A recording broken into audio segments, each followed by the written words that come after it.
Dahaojiao Village. Under Dalton's leadership, everyone arrived at his residence, a small house with a fireplace.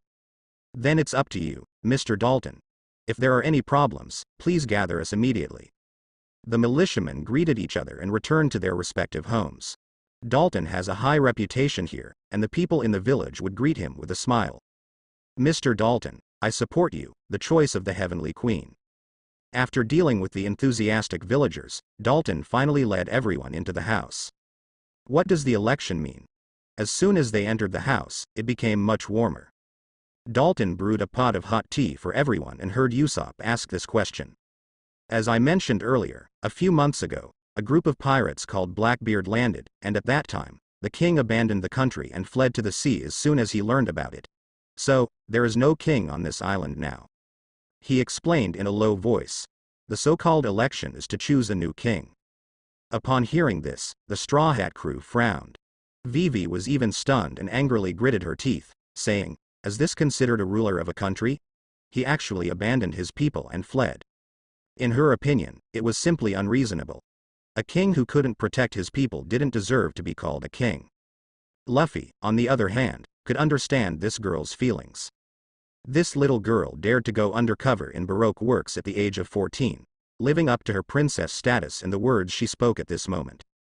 The king's name is Wapol, and this country used to be called Drum Kingdom.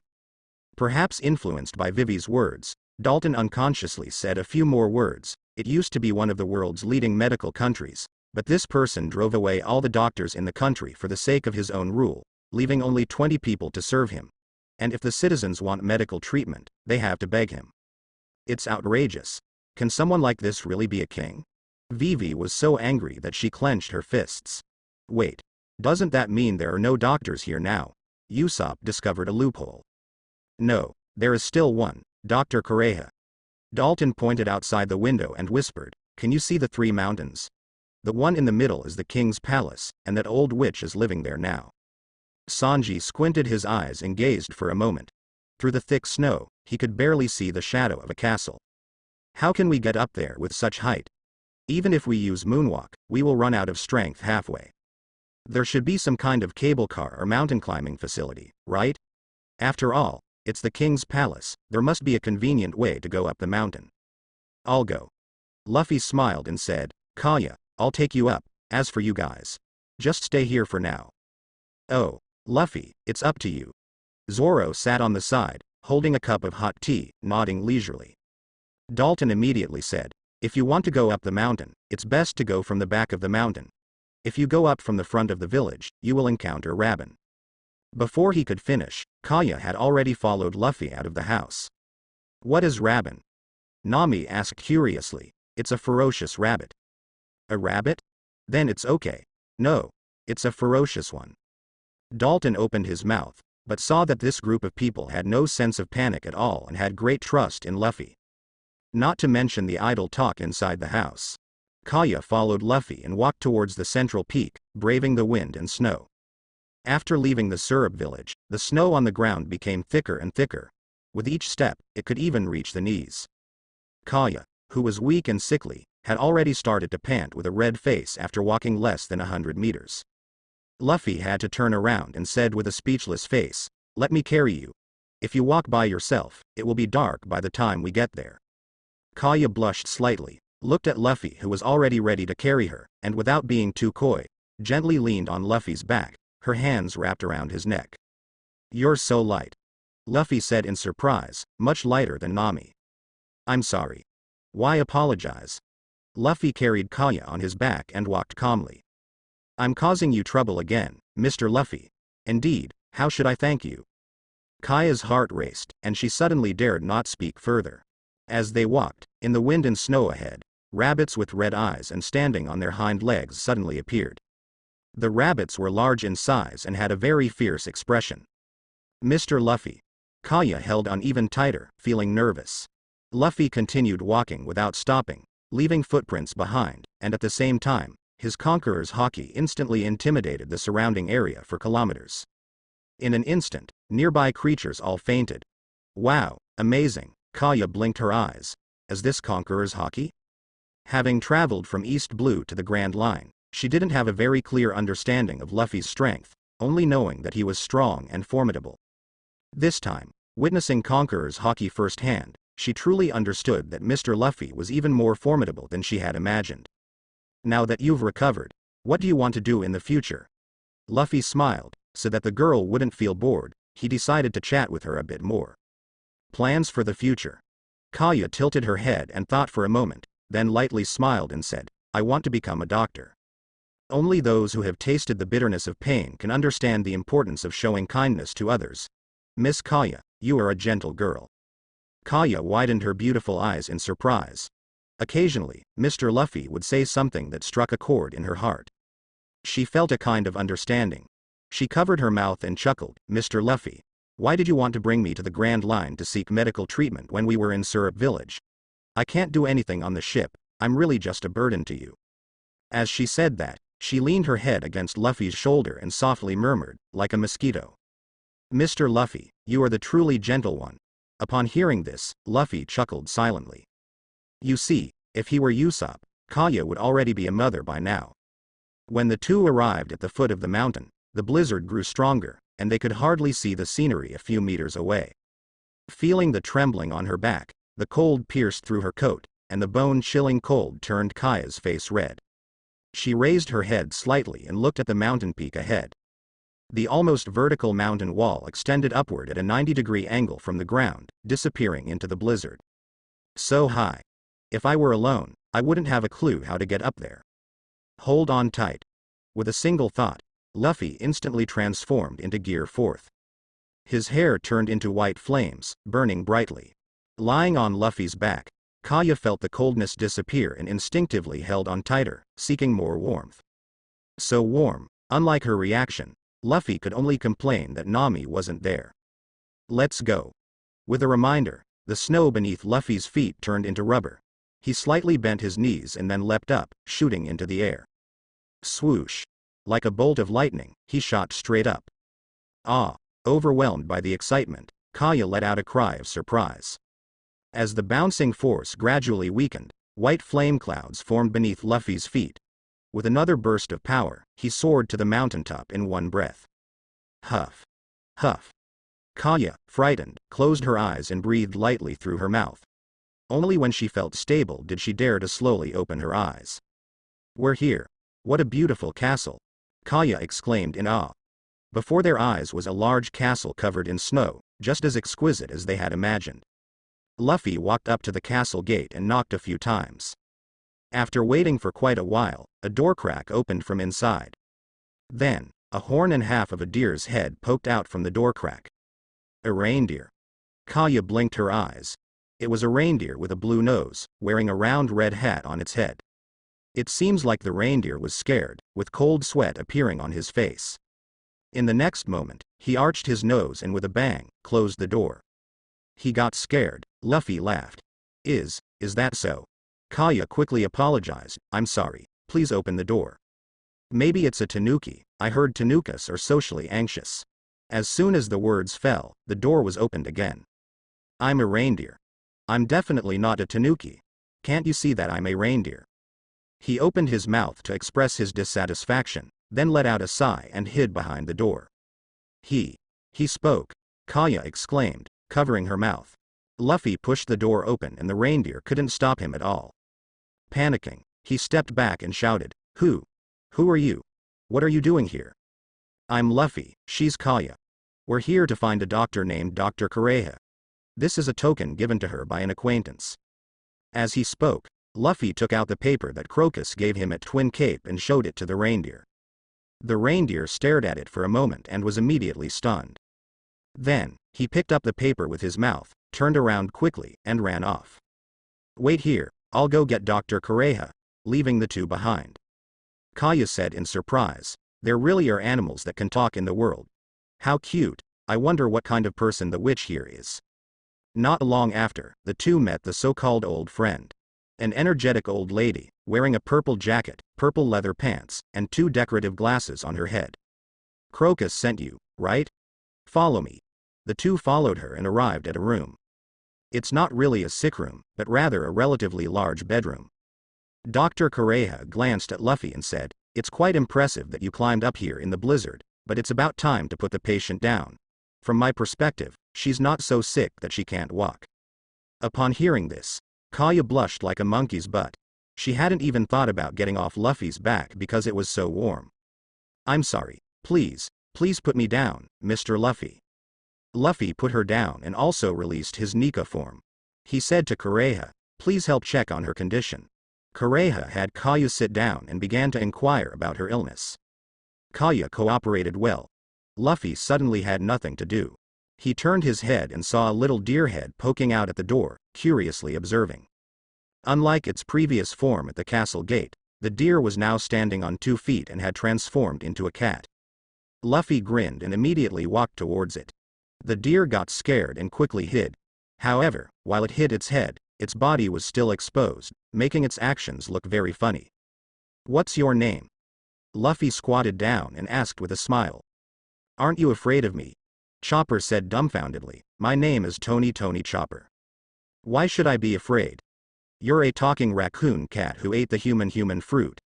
There's nothing strange about that. I'm not a raccoon cat, I'm a reindeer. Chopper immediately transformed into a shark mouth and retorted. Ha ha ha, so cute. Do you want to come on my ship? Even if you praise me, I won't be happy, you jerk.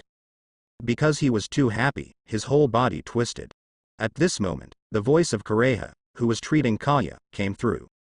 Just like Chopper, you're also a devil fruit user, right? The sudden change earlier, was it a zone type? That's right, I ate a zone type devil fruit too. Chopper was shocked and felt excited to see someone like him. Did you also turn into an animal? Suddenly, he felt a sense of familiarity. I am a human, I ate the zone type devil fruit, human fruit, model, Nika. Model. Nika? That's even rarer than Logia.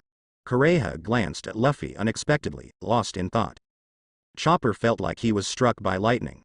Why is there such a big difference between everyone who ate the zone-type devil fruit? The sense of familiarity disappeared. Ha ha ha. Luffy laughed and reached out to rub Chopper's head. Chopper, come on my ship. The outside world is very big, you happen to be a doctor too. No. Chopper wanted to run away, but obviously couldn't escape Luffy's grasp. With a stretch of his hand, he was pulled back. Kaya watched the two of them playfully and smiled, saying to Kureha. About my illness. Little girl, are you asking me the secret to eternal youth? I heard you're already over 140 years old. You shouldn't say things like that casually, little girl. I'm still youthful and beautiful at 139. Kureha showed a terrifying expression. Kaya was scared and sweating profusely. Yes. That night. Dawn Island. The snowstorm outside had stopped. Inside Dalton's house, the burning fireplace brought warmth. As a guest, Sanji took the initiative to help with cooking. I wonder how Kaya and the others are doing, Nami said worriedly. Don't worry, Nami-chan. With Luffy Nichan here, everything will be fine, Johnny said with absolute trust. Dalton smiled and said, the blizzard has stopped now. If you want to go up the mountain, you can take the mountain path on the back and take the cable car up. Suddenly, Zoro, who was drinking warm wine, frowned and looked in a certain direction. What's wrong, Zoro? Usopp leisurely sipped his tea. There's some presence approaching our ship. Zoro's gaze slightly narrowed, and he immediately got up and walked towards the door. I'll go check. It might be the Baroque Works assassins. Sanji, who was cooking, was shocked. I can't accept this. Is it really possible for this mosshead to awaken observation hockey from such a distance? It's quite far away. Usopp, you should go with him too. He might get lost, Nami quickly said. Understood. Hey, Zoro, wait for me. Don't wander off, or you'll get lost, Usopp said. Just as Zoro was about to leave, he turned back.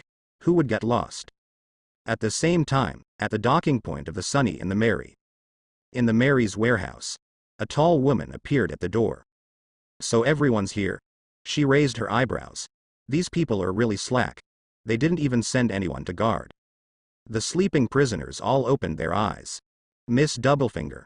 Mr. Three's eyes lit up. Did the boss send you to rescue us? No, I just came to take a look. The woman kicked her leg and cut the ropes that bound the prisoners. With one hand on her waist, she said, "Now, listen to my orders. Let's go together and deal with the Straw Hat crew, as well as the little princess." Upon hearing this, the recently freed prisoners all turned pale. In the next second, the three of them retied the broken ropes around themselves. "What are these idiots doing?" The three of them said in unison, "I think it's pretty good here." "Zoro, you absolutely have to stay close to me. I don't want to be searching for people in the snow at night. Don't underestimate me. Do you think I would get lost? I'm not a child." Under the cover of night, Usopp walked ahead, leading the way. Suddenly, Zoro's footsteps halted, his right hand gripping the hilt of his sword, and he swiftly slashed forward. At the same time, his left hand grabbed Usopp's collar and pulled him back. A dark figure suddenly darted out from the snow ahead, its right hand with 4 fingers bearing sharp blades. Lurking beneath the snow, taking advantage of the night's cover, the target of this deadly strike was none other than Usopp's throat. The assassin sought only one fatal blow, however, Zoro's sword blocked this surprise attack. Clang! The sound of metal collision rang out. It was only at this moment that Usopp's face turned pale, realizing what had just happened. I almost died. The assassin from the Baroque works. Which number?" Zoro grinned, his sword blade locked with the assassin's fingers, and they were momentarily locked in a stalemate. As the assassin's attack missed, his left leg immediately swept out. In the instant of the kick, a sharp blade grew out of his lower leg. Indeed, he was a devil fruit user. Zoro released Usopp, drew out a second sword with his other hand, and held it to his right side. Another clash of swords resounded. "I can hear it. Your breathing rhythm, your attack pattern. As an opponent to pass the time, you're just right." Zoro squinted slightly. The assassin immediately retreated, creating some distance between them. At this moment, the two finally saw each other's appearance. It was a tall man with a shaved head, dressed in a monk-like attire.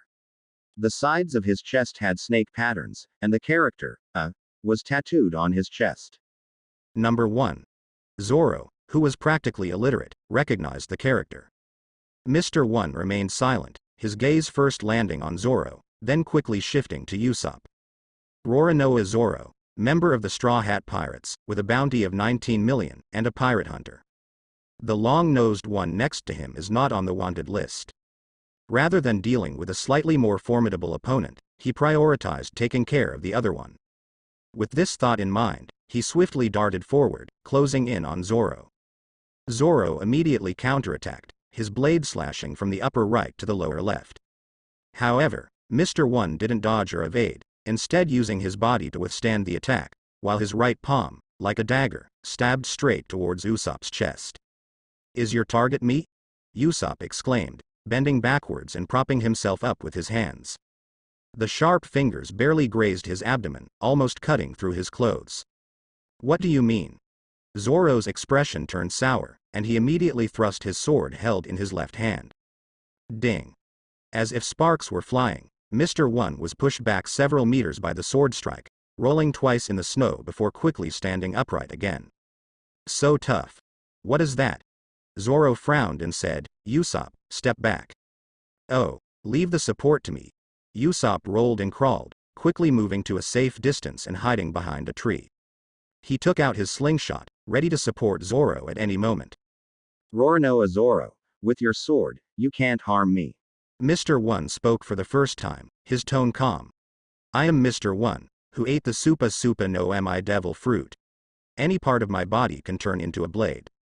Your whole body is made of iron. Ha! I don't see you being any harder than Joseph's iron body." Zoro sneered. These ability users were very proud of their powers and would willingly explain them to their enemies to demonstrate their strength. For the past few days, he had been using Joseph as a training partner to achieve the state of cutting iron. "Don't be too arrogant, pirate." Mr. 1 had no interest in small talk. His only mission was to kill all the members of the Straw Hat crew, as well as the princess. With a step of his right foot, the accumulated snow instantly burst open, and he flew towards Zoro like an arrow, swiftly gliding through the air. Seeing this, Zoro put away his 2 swords and drew Wado Ichimonji, whispering to himself. The eyes, ears, nose, tongue, body, and mind are the 6 senses of a person, along with good, evil, and neutrality. Each of them has its own tranquility and pollution, making a total of 36 afflictions in one's lifetime. He swung his sword through the air. 3 sword style, 36 calamities phoenix. Like a silver light descending, the flying slash under the night sky was akin to the tempest kick in the 6 styles, with the sword energy radiating like spikes. Mr. One's pupils contracted, and he immediately changed his posture, crossing his arms in front of his chest. Pooh! The sword energy landed on his forearms, instantly sending him flying. A trace of blood streaked across the air. Rolling on the snowy ground, Mr. One continuously flipped his body, dissipating the impact.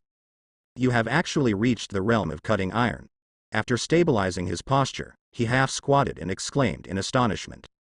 Why does such a swordsman only have a bounty of 19 million? It should be noted that even he, relying on the power of the devil fruit, cannot cut through steel. And his bounty is as high as 75 million. I failed. It seems that my flying slash is not enough to cut through iron. Zoro expressed his dissatisfaction with the result. Mr. One snorted coldly, raised his hand and glanced at the back of it, where a small wound was bleeding. He stuck out his tongue and licked it. The taste of blood made him become ferocious. I take back what I said earlier. You seem quite strong, pirate. I apologize. If your swordsmanship improves a bit more, maybe you won't have to die here. As soon as he finished speaking, he charged forward again. His feet turned into blades, like ice skates, swiftly approaching on the snowy ground. Dustless swift blade. Both hands and all 10 fingers opened up, even the palms turned into sharp blades. Just a frog at the bottom of a well. Zoro sheathed his sword and assumed a stance for Iaido, displaying his expertise. He even closed his eyes. The pressure made him boil on this snowy night. Losing meant instant death. Zoro, Usopp gasped, he's going to die. No, I won't lose. Zoro grinned, still keeping his eyes shut. In the darkness, he heard his opponent's breath and saw their figure. Is this the power of observation hockey? In a low chant, the two engaged in a lightning-fast clash. Splat. Mr. One's charging posture froze as a deep, bone-visible wound extended from his lower right abdomen to his upper left. Blood gushed out. At that moment, Zoro's deep voice resounded.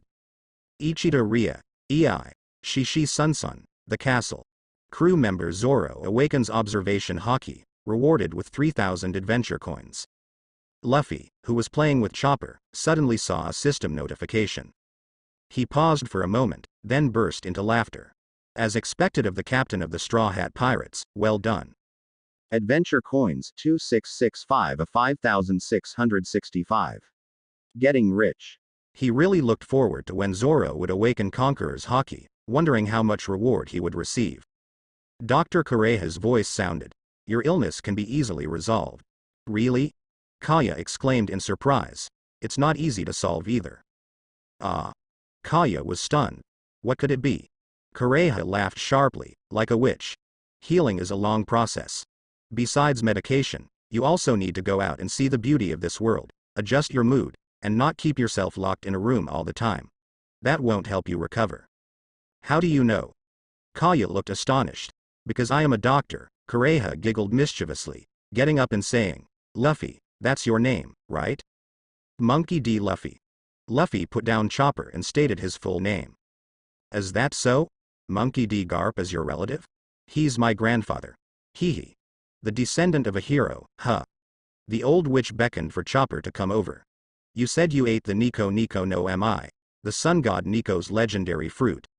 It has been passed down among the suffering people in the world, but for some reason, the government has erased a lot of related information. Luffy raised an eyebrow and chuckled lightly. You really are a wise old witch, having lived for over 100 years. The old part is unnecessary. I'm still young. Kureha glared at him. Chopper, come with me and prepare some medicine for this young lady. Yes, Dr. Kureha. Finally breaking free from Luffy's grasp, Chopper immediately followed. Not long after, they returned, one human and one reindeer. Chopper brewed the medicine once and handed it to Kaya, instructing, drink it and go to bed early. You have to drink it every day until your body is no longer weak, then we can switch to a new medicine. Yes. Kaya smiled brightly, holding the medicine and slowly drinking it. She had expected it to be bitter, but it was unexpectedly a little sweet. Chopper said, I added some sweetness. You should like it more. Thank you, Dr. Chopper. Joe, Dr. Chopper. Even if you say that, I won't be happy, you bastard.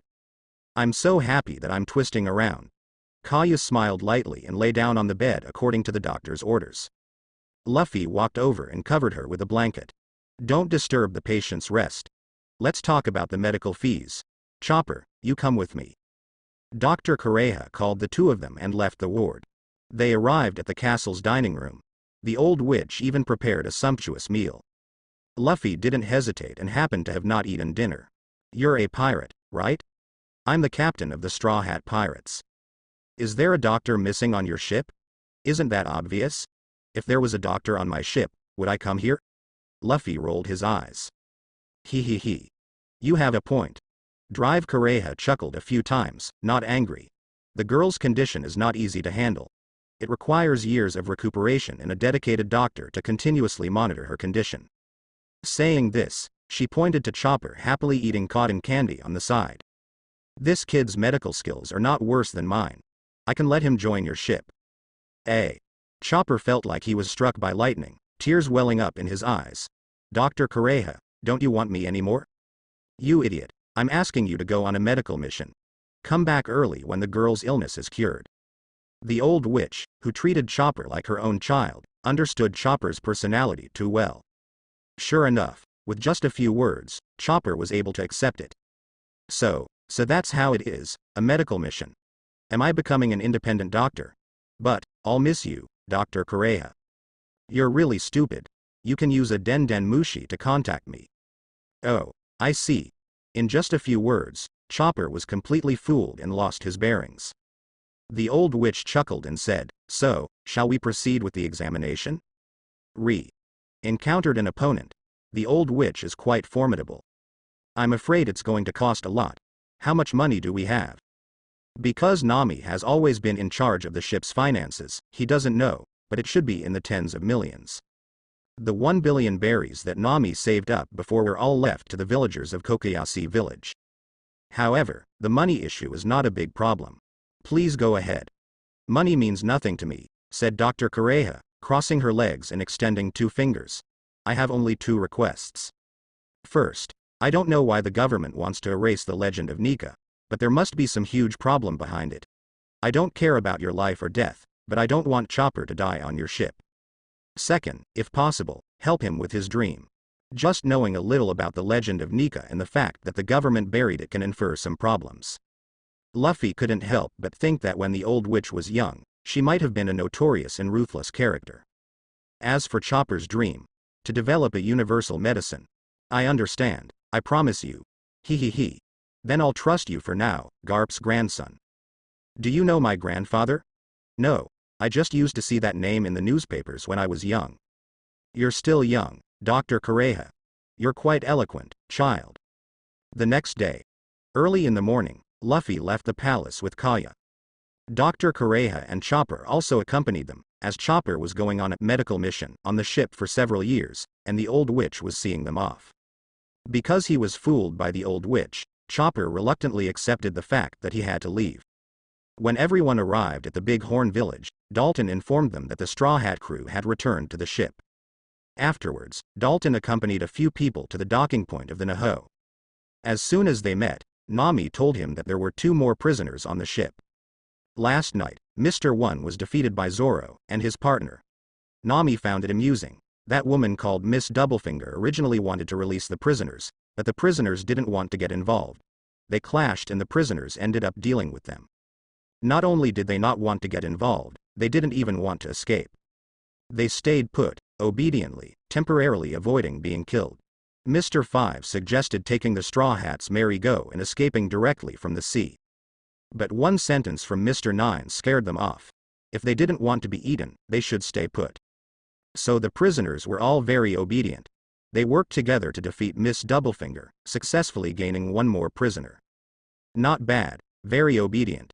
Sanji, give them an extra chicken leg today, Luffy ordered with a smile, then introduced them to everyone.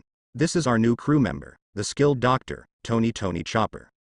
At the same time, Grand Line, Sandy Island, Alabasta, Rain City, the largest casino, Rain Dinners. The underground space of Rain Dinners. Crocodile sat behind the table, with a cigar in his mouth. The clock on the table showed that it was 10 in the morning. The time for the mission report had already passed. It seems that Mr. One has also failed. A shadow fell over his eyes as he spoke coldly. Let's move the plan forward, Miss All Sunday. Yes. Mr. O. Robin nodded, smiled, and picked up a Den Mushi to contact the other members. The arrival of the ship's doctor, the Straw Hat crew, was warmly welcomed. Having a doctor on board was truly reassuring. Chopper, the talking reindeer, was especially popular. Nami, is the magnetic force on this island fully charged? While everyone was welcoming Chopper, Luffy asked Nami. Nami glanced at the compass on her wrist and nodded. After one night, the compass has stabilized. We can set sail anytime. Luffy, are we leaving now? Let's go. Luffy nodded, turned around, and smiled at the two who were seeing them off. Thank you. Dr. Kureha, Mr. Dalton. Have a safe journey. Kureha just smiled, while Dalton offered his blessings. Then he remembered something and quickly said. A pirate named Ace came here before. He entrusted me with a message for someone named Luffy. He will be waiting in Alabasta for 10 days. That person should be you, right? It's me. Luffy nodded. Sanji, who was pulling up the anchor, looked curious. Ace? Who's that? He's the son of the Pirate King, Roger. He was my sworn brother when I was a child, and now he's the captain of the 2nd Division of the 4 Emperors, Whitebeard Pirates. Luffy explained casually. The scene fell silent. Only the sound of the wind and snow howling remained. Even though they knew their captain had relatives and acquaintances all over the world, they were shocked to hear that he was the son of the Pirate King. Usopp couldn't accept it and held his head, saying, Ah, ah, ah, ah. The son of the Pirate King. Luffy, how many incredible relatives do you have? Luffy laughed and waved his hand, beckoning everyone to board the ship. All right, everyone, let's set sail. The group of people still couldn't believe it. Dalton was also dumbfounded, due to brain overload. That kid who ate the free meal, turns out to be Roger's son. No, how could Roger have a son? It's unbelievable.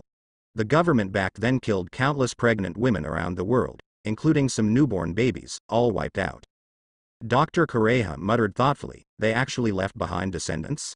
After some preparations, the 4 of them were ready to set sail. At this moment, a strangely shaped large ship approached from outside the river. With an oval-shaped hull, the bow of the ship resembled a hippo's head, wearing a crown on top. There was a mast in the center of the ship, flying the pirate flag. As it entered the river, many people climbed up the mast to furl the sails. There were also large gear-like structures on both sides, indicating that this ship not only had sail power but was also a steamship capable of sailing without wind. On the 3-decked ship, a man wearing thick winter clothing jumped down from the ship amidst the crowd's adoration. The man was fat, with deep purple hair, a large mouth, and a cylindrical chin made of iron, even wearing an iron outer armor over his clothes. After jumping off the ship, he opened his arms and excitedly said, I'm finally back, my homeland, my beautiful country, your king has returned. Cheer. Wapple. Seeing this person, Dalton's expression immediately became extremely ugly. You have the audacity to come back. Many soldiers came down from the ship and quickly gathered behind Wapple. Wapol's cheer abruptly stopped. He blinked his small eyes and saw Dalton in the crowd at a glance, immediately curling up his mouth. Isn't this the captain of my kingdom's guard? Behind him, the bearded man with an explosive hairstyle immediately reprimanded, What's wrong with you people? When you see His Majesty the King, why aren't you kneeling and paying respects? Are you Wapple? Vivi couldn't contain her anger and stood up. You have the nerve to come back. The country was attacked by pirates, but you abandoned the citizens and fled to sea with your people. You have no right to call yourself a king. Who is this woman? Wapple frowned, feeling somewhat familiar. Luffy patted Vivi's shoulder and jumped off the ship, walking towards Wapple with a smile as he said, You guys better not mess with him. He's a king recognized by the world government. It's okay, I'll lend you a hand, after all. I'm a pirate. Seeing someone approaching, his attitude became extremely unfriendly. Soldiers behind Wapple, as well as 2 fighters, stepped forward one after another. However, before they could make any moves, A wave of conquerors' haki swept through the crowd in an instant. In an instant, everyone except Wapol fell to the ground with their eyes rolled back. Who are you? Wapol was shocked. Daring to attack me, do you know what you're doing? I am the king of the Drum Kingdom. I am your father. Luffy grinned and unleashed a punch imbued with armament haki, smashing Wapol's round chin. Spitting blood and screaming in agony, Wapol was sent flying by the punch, soaring hundreds of meters away and landing directly in the sea. As a devil fruit user, he would probably sink to the bottom of the sea, enriching the diet of marine creatures. Dalton stood there with his mouth agape in shock. No need to thank me. You can report to the world government that the Straw Hat Pirates attacked the Drum Kingdom and killed the former king, Wapol. Luffy waved his hand and leapt onto the Sunny, saying with a smile. Goodbye, future king of Drum Island. The rest of you can handle it however you want. Dalton was shaken in his heart. Mr. Luffy. He. Dr. Kureha chuckled and rubbed her forehead. Such pirate-like style. Goodbye, Monkey D. Luffy. Stay healthy, Chopper. With the latter sentence, she bid farewell to Chopper on the Mary. Dr. Kureha. Aau. Chopper burst into tears, crying and howling towards the sky. Luffy grinned. Set sail, everyone. Ew. You have sailed in the Sea of Paradise for 3 days. Reward, 300 adventure coins. 3 days later, in the morning, Luffy walked onto the deck and stretched lazily in the sea breeze. According to Vivi's estimation, it would take about 2 more days to reach Alabasta. He opened the adventure shop and, after many days, finally found a haki fruit. Buy it. Eat it. Armament haki. IV4 LV5. This time, not only has the amount of haki increased, but also a new ability has been mastered. He has finally reached the advanced stage of armament haki. Clasping his fist, he wraps haki around the surface of his fist, and the red haki seems to flow. Emission. Just like observation haki, it is called Mind Network on Sky Island. Armament haki is also called emission in Wano Kuni. Of course, there are slight differences between emission and armament haki. It is an advanced version of armament haki, a flowing armament haki. At the moment of reaching IV5, he comprehended emission and internal destruction, in addition to the basic hardening and wrapping of armament haki. Let's not talk about emission for now. What is really worth paying attention to is the latter. Internal destruction.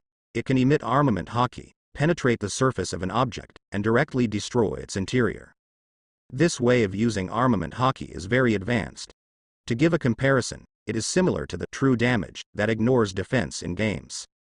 At the same time, when using internal destruction, hardening, wrapping, and emission can all be used simultaneously. Luffy's combat power has undergone a small qualitative change. Kaido, the famous mentor in the New World, once said, "Haki surpasses everything." Let's not talk about whether this guy himself ate a mythical zone, but the importance of haki in the world of pirates is unquestionable. While pondering, there was a commotion behind him. Luffy closed the adventure shop and turned around to look. He saw Chopper carrying a bowl of prepared medicine, running from the barrier bridge of the merry-go. Hey, Chopper, delivering medicine to Kaya. Luffy. Chopper concentrated on holding the medicine, suddenly heard a greeting and was startled, almost dropping the bowl. You have to drink it every day, only then will you gradually get better.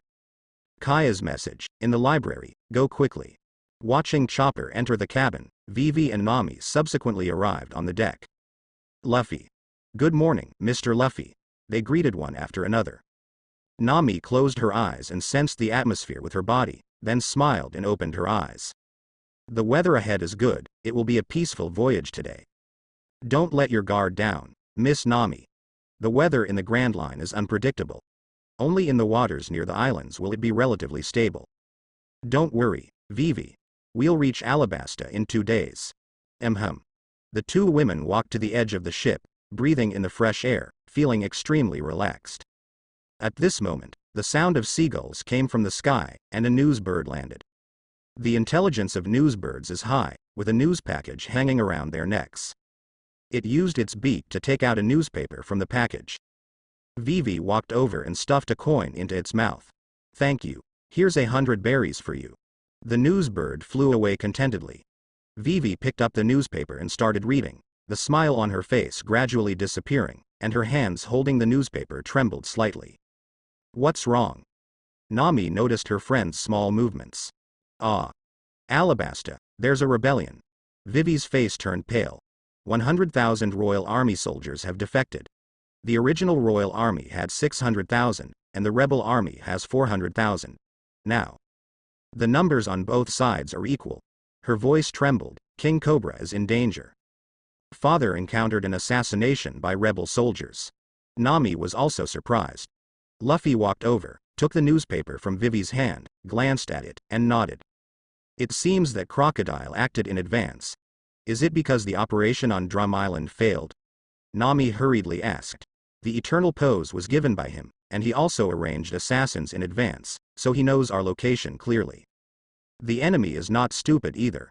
Since the operation to eliminate Vivi failed, as long as we seize control of the country before Vivi returns, we can deal with the little princess later. Vivi was very uneasy. What should we do?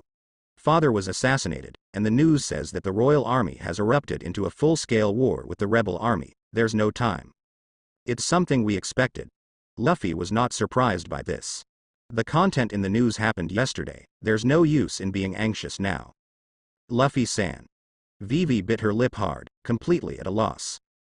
There are still 2 days until Alabasta. What should she do? Maybe everything will be over when she returns. What about the Marines?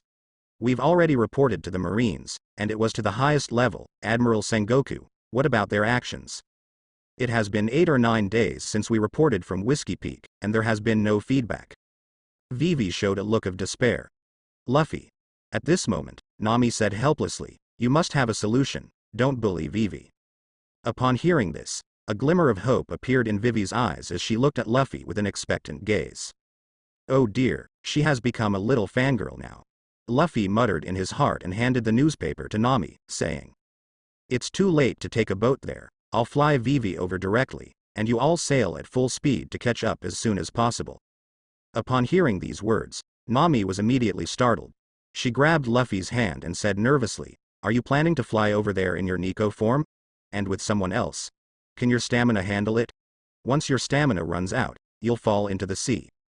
At this moment, she was more worried about Luffy than her recently acquainted best friend or anything related to Alabasta. If she had to choose between the two, she would rather not care about Alabasta's affairs and not have anything happen to Luffy. Luffy-san. Vivi was also shocked. This is completely risking his life. Using abilities consumes stamina, not to mention that Silver Sun God form. She had briefly seen it on Little Garden. It'll be fine, don't worry, Luffy smiled. He had eaten the Sunday to Sunday fruit, so even if he was rushing, he could maintain his Nico form all day without any problems. As long as there was sunlight. As long as he could catch up with the rotation of the planet, he could maintain it indefinitely. Nami, let the others know. I'll take Vivi and go ahead, Luffy said. Saying that, Luffy immediately entered his Nico form. He grabbed Vivi's hand and leapt into the sky. The next moment, white flames appeared under their feet, like a beam of silver light, crossing the sky in the direction of the log pose. In the blink of an eye, they disappeared. Alabasta. The capital, Ilubarna. King Cobra sat on the throne, expressionless, looking down at the Marines below. There was a tall and sexy woman, with a cool pink middle-parted long hair and a pair of purple sunglasses on her forehead. Naval Headquarters Colonel, Black Cage, Hina. Your Majesty Cobra, the Marines have received a report that the rebellion in your country is being orchestrated by one of the 7 warlords of the sea, Crocodile, she said. Her tone became serious as she continued, the rebellion that broke out yesterday is escalating. Are you sure there's no problem? No problem. Cobra coughed and looked serious. No problem, don't worry. And, Mr. Crocodile is the hero of our Alabasta. Do you Marines have any evidence to casually defame the Shicibukai? Hina remained silent for a moment. It was because there was no evidence that she came to see the king. But if your country's internal strife is not stopped, there will be a great loss of life. If you need military. This has nothing to do with you Marines. Do not interfere in Alabasta's internal affairs. Currently, the citizens only have some misunderstandings about me as their king because it hasn't rained for several years. I believe they will soon understand. Cobra smiled slightly and confidently said, if there's nothing else, I have more important matters to attend to. Soldier, escort the colonel out. Yes. Hina frowned helplessly. What could she do if the king didn't need her? Being escorted out of the palace by the soldiers, Hina lit a cigarette and said, I feel like something is strange. Hina is very puzzled. Alabasta, a port city, oil flower port. Restaurant. Ace was eating desert fried rice when the noise outside kept bothering him, causing him to furrow his brows. The owner stood behind the bar and sighed, I'm telling you, you better run. I won't charge you for this plate of fried rice. I also need to find a safe place to take shelter. What's happening outside? The rebel army and the king's army are fighting. Is that so? This country is never peaceful. Too bad I have to wait for someone here. Ace calmly continued eating his fried rice and grinned, Don't worry, boss. I'll protect. Thud. Before he could finish his sentence, his face fell into the fried rice. Dead. Dead? No, just sleeping.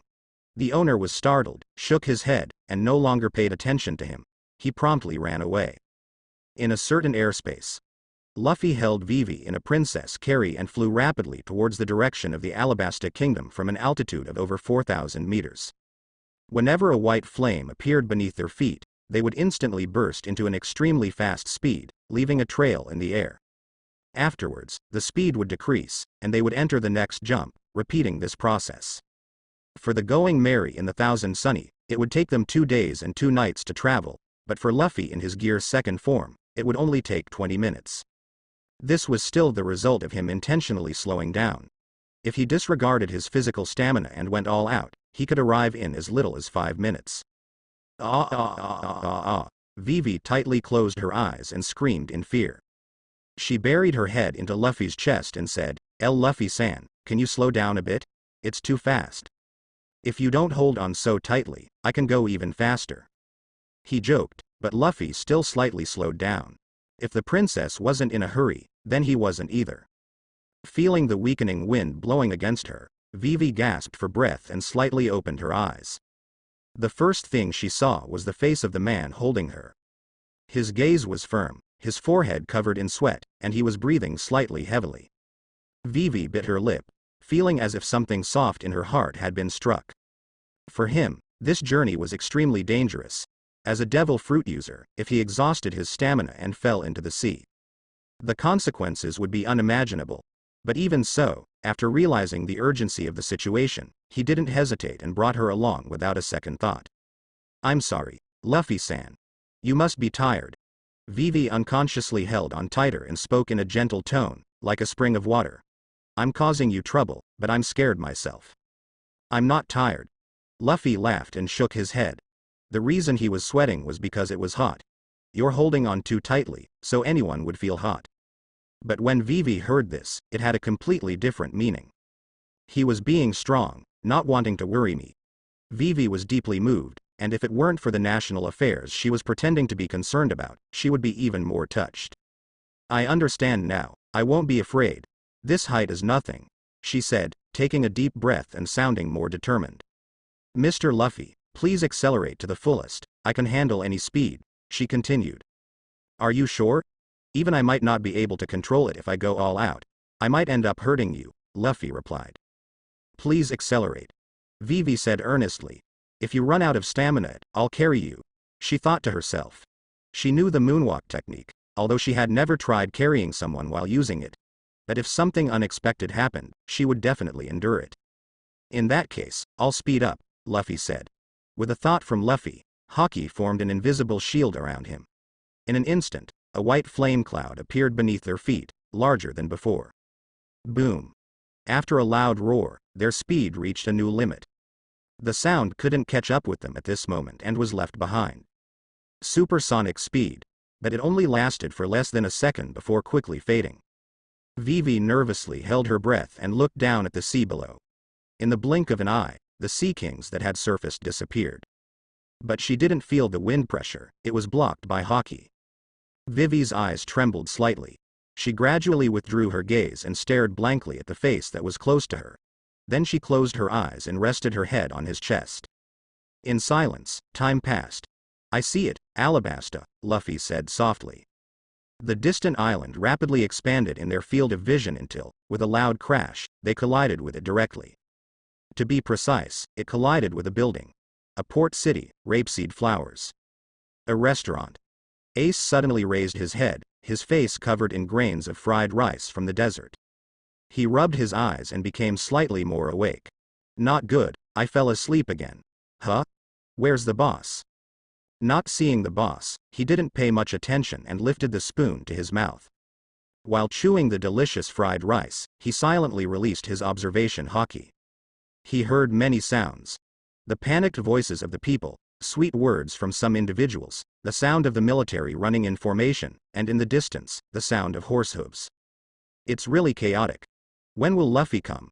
Maybe he didn't take this magnetic route. Only a 1 in 7 chance. Departing from Cape Gemini, among the 7 magnetic routes, only one route passes through Alabasta. Just a few more days. Huh. Ace was about to put away his observation haki when suddenly, a tremendous aura entered his detection range, as if a sun had appeared in the dark night, impossible to ignore. His eating motion froze. What is it? He looked up in astonishment, towards the position above and to the side. In that instant, boom! The ceiling of the restaurant shattered, and a figure fell, raising a cloud of dust. Everything happened too quickly. From sensing the intruding aura with his observation haki, to looking up towards the position above and to the side. In just that short motion, the other party had already arrived in front of him. The bar counter in the restaurant shattered from the impact, and the food on the table fell to the ground. So fast. Ace maintained the motion of lifting the spoon, stunned for several seconds before suddenly snapping back to reality, his sharp gaze fixed on the back of the bar counter. The dust gradually settled, revealing the figure of the intruders bit by bit. There were 2 of them, 1 man and 1 woman. The man held the woman, maintaining a landing posture, with slightly bent knees, dissipating all the impact. What was incredible was that despite enduring such intensity of impact, the ground was unharmed. No, the ground had softened. Like rubber, it sank in, but slowly bounced back, returning to its original state. Ace's mouth hung open in astonishment, his gaze slowly shifting upward, all his attention focused on the man. Lu. His eyes widened, and he instinctively called out Luffy's name. But the word, fly, couldn't come out and he stopped again. The silver figure resembled Luffy from his memory, but also different. Luffy also paused for a moment, only then noticing that there was someone sitting next to his landing point. Luffy? Ace blurted out in disbelief, is it really you? Luffy was equally surprised to have run into him. Vivi, trembling with her 2 delicate eyebrows, slowly opened her eyes and happened to see Ace. Mr. Luffy, have we arrived? She asked in a low voice, still shaken. It was only when she spoke that Ace finally shifted his attention to her. The man held the woman, and the woman held the man. Anyone would think the same in this situation. Is this my sister-in-law? Ace was first taken aback, then grinned. After 3 years, his idiot little brother actually had a woman, no, it should be said, a woman who liked Luffy? Unbelievable. As the older brother, it is important to have manners at this time and leave a good impression on my sister-in-law. I can't ruin my younger brother's relationship. Thinking of this, he quickly stood up and bowed 90 degrees. Hello, I am Ace. My incompetent younger brother has been taken care of by you. F. Vivi looked confused and instinctively waved her hand, saying blankly, I am the one who has been taken care of by Mr. Luffy all along. After speaking, she looked at Luffy with a bewildered look for help. Luffy was silent for a while before speaking. Why don't you come down first? Ah, sorry. Vivi blushed and quickly got out of Luffy's arms. This is Ace. I mentioned him briefly on Drum Island. He is my sworn brother from when I was a child. Luffy explained to Vivi first, then introduced Ace. She is Princess Vivi of Alabasta. Princess? Pirates and princesses. Ace looked surprised. Could it be that this guy kidnapped her? One of the things pirates love to do is go and capture princesses. It's not uncommon for princesses to be kidnapped by pirates and sold as slaves. However, upon closer inspection, these two seem to have a good relationship and a close attitude. I'm overthinking it. How could Luffy do such a thing? Long time no see. Luffy. Regardless of whether she is a princess or not, it doesn't matter. Ace grinned and reached out his hand. Long time no see. Luffy slapped his hand and shook hands with him. At the next moment, the two began to compete in grip strength. But obviously, facing Luffy in his Nico form, Ace was no match at all. You've grown, Luffy. By the way, what's with your appearance? It's a long story, and I doubt you're interested. While saying this, Luffy released his Nico form. Ace didn't ask further. I'm tracking a man and happened to come nearby, so I thought I'd drop by to see you. It was you who triggered the Summit War. What kind of strength do you have to dare to go after Blackbeard? Luffy shook his head. I don't have time to chat right now. There's something important I need to do. Saying this, he glanced at Vivi. Vivi, who understood the signal, immediately spoke up. I'm sorry, Mr. Luffy, Mr. Ace. You've just reunited, and I'm sure you have a lot to talk about. She explained the situation in Alabasta. Ace couldn't bear it when he heard this. His sister-in-law's matter was his matter. Crocodile, huh? A Shicibukai, huh? We'll fight the Shicibukai. Let's go. Luffy. Vivi. That bastard crocodile dared to do such a thing, it's unforgivable. He took the lead and walked towards the door. Vivi blinked her eyes, wondering how there suddenly was another helper, and why they were more enthusiastic than her. Mr. Luffy, is your brother very strong? He's a Logia user with the Mera Mera fruit ability, with a bounty of 575 million berries. Luffy laughed. He's just average, not as strong as me. I can't let that slide, Luffy. After we deal with Crocodile, I'll have a match with you to see how much you've grown in these 3 years. Ace's voice came from outside the door. Let's go. Luffy smiled slightly and pulled Vivi along. It was a completely subconscious action. Vivi was completely unaware and naturally followed along. The three of them walked side by side on the street. Noticing that the two were holding hands, Ace nodded silently. So she's his sister-in-law after all. Luffy misunderstood. This kid wouldn't do something like kidnapping a princess. But then again, how come I didn't notice before? This kid has this kind of ability. Men really change after being apart for 3 days. I have to look at him with new eyes. The strength that came down from the sky earlier was enough to shock him. He might not even be able to beat Luffy now. I say, Ace, you're the captain of the Whitebeard Pirates 2nd Division now, right? That's right. What about it? Are you coming too? Hearing Luffy's question, Ace smiled and extended an invitation. I'm not interested in being someone's son. Listen to my advice, quickly resign from the position of the 2nd Division captain, Luffy said seriously. Why? Ace was taken aback. Do you know who the previous 2nd Division captain was? Kozuki Oden. When Ace first took over as captain, he didn't know who the previous captain was, but someone later told him. He looked at Luffy in confusion. Kozuki Oden. Do you dare to take on this position? This position is cursed. Luffy shook his head. How did Kozuki Oden die? He was boiled in oil and shot. How did Ace die? In the Summit War, he was punched through the chest by Admiral Akainu while protecting the original Luffy. But this is just superficial. In reality, both of them are stupid to death. If Ace didn't block that attack, Luffy definitely wouldn't die. How could the protagonist die? Maybe he would awaken the Sun God on the spot. He doesn't have to die either. The position of the vice captain of the second team must be cursed. The two of them chatted along the way, and Vivi just listened silently, not daring to interrupt. It wasn't until this moment that she realized that Luffy had been holding her hand all along, and her face turned red as she started to daydream, losing interest in interrupting. Speaking of which, where are you taking us? After walking for a while, Luffy suddenly asked. I've only been in this country for a few days too. Where is Crocodile? If you don't know and still lead us around, Ace, you're an idiot. Ha ha ha. Don't worry, that guy's goal is to steal this country, right? He'll definitely show up in the capital. Let's go there directly and wait for him. Ace laughed. By the way, we can also meet Vivi's father. You should behave well then, good luck.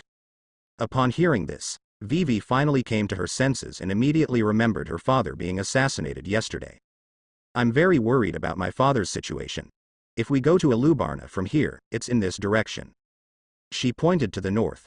It's about 220 kilometers to reach the capital. Mr. Luffy, let's go to the capital first. Luffy had no objections to this.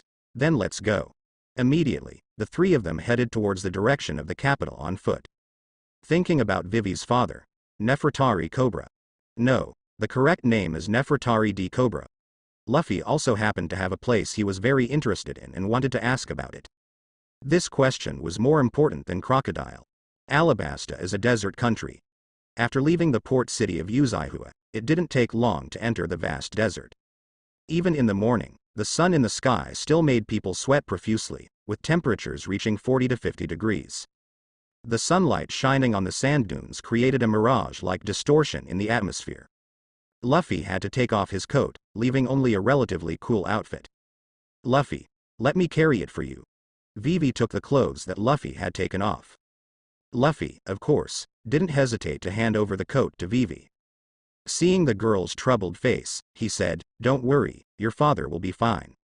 "Yes, thank you for your kind words. Crocodile has two goals, one is this country, and the other is the ancient weapon Pluton buried in this country. He won't kill your father to reveal its whereabouts." Luffy added a sentence. He mentioned the Pluton matter when he met Robin at Whiskey Peak. Vivi certainly knew, but only knew a little bit. Now, hearing him say this, she immediately felt much better. At least for a short time, her father wouldn't be in danger. At this moment, Ace couldn't help but say, "Is it still far? According to our speed, we should arrive at the capital tomorrow morning." Vivi held Luffy's coat and whispered, "If we can find a few camels or horses, we could arrive by 3 or 4 in the afternoon." In the vast desert, there were obviously no camels, let alone horses. There was only sand in the desert, as far as the eye could see. Ace looked at Luffy and grinned. "Luffy, let's have a race.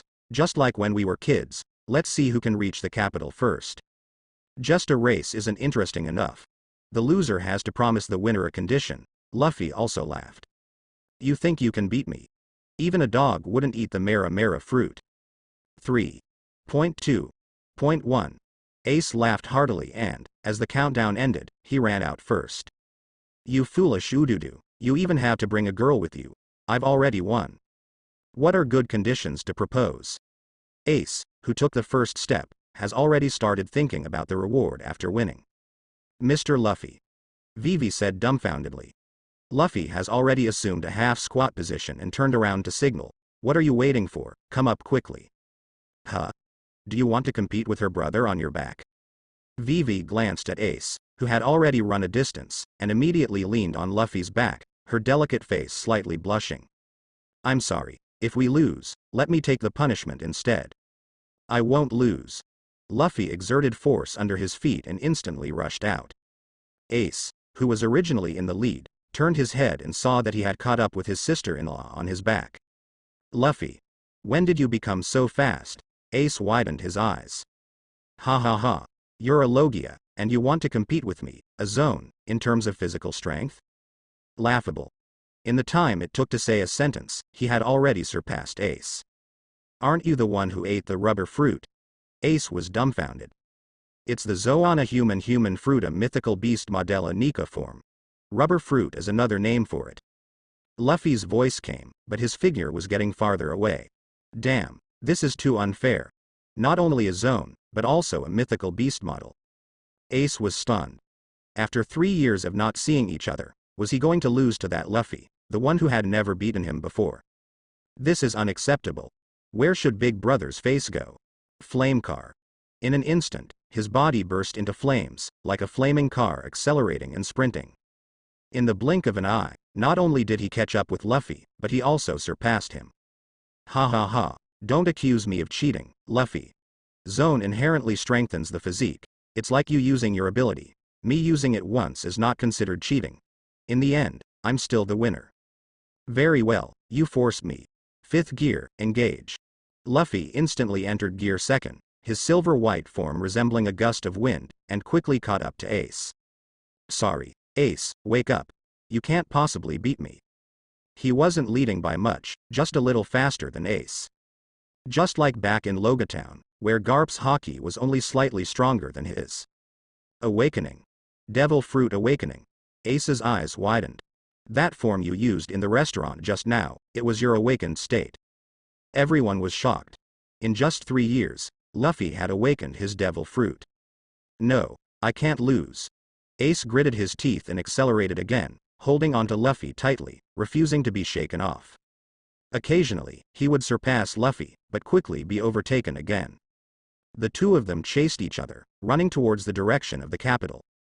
They could compete in a race while chatting. Clearly, neither of them had truly exerted their full power.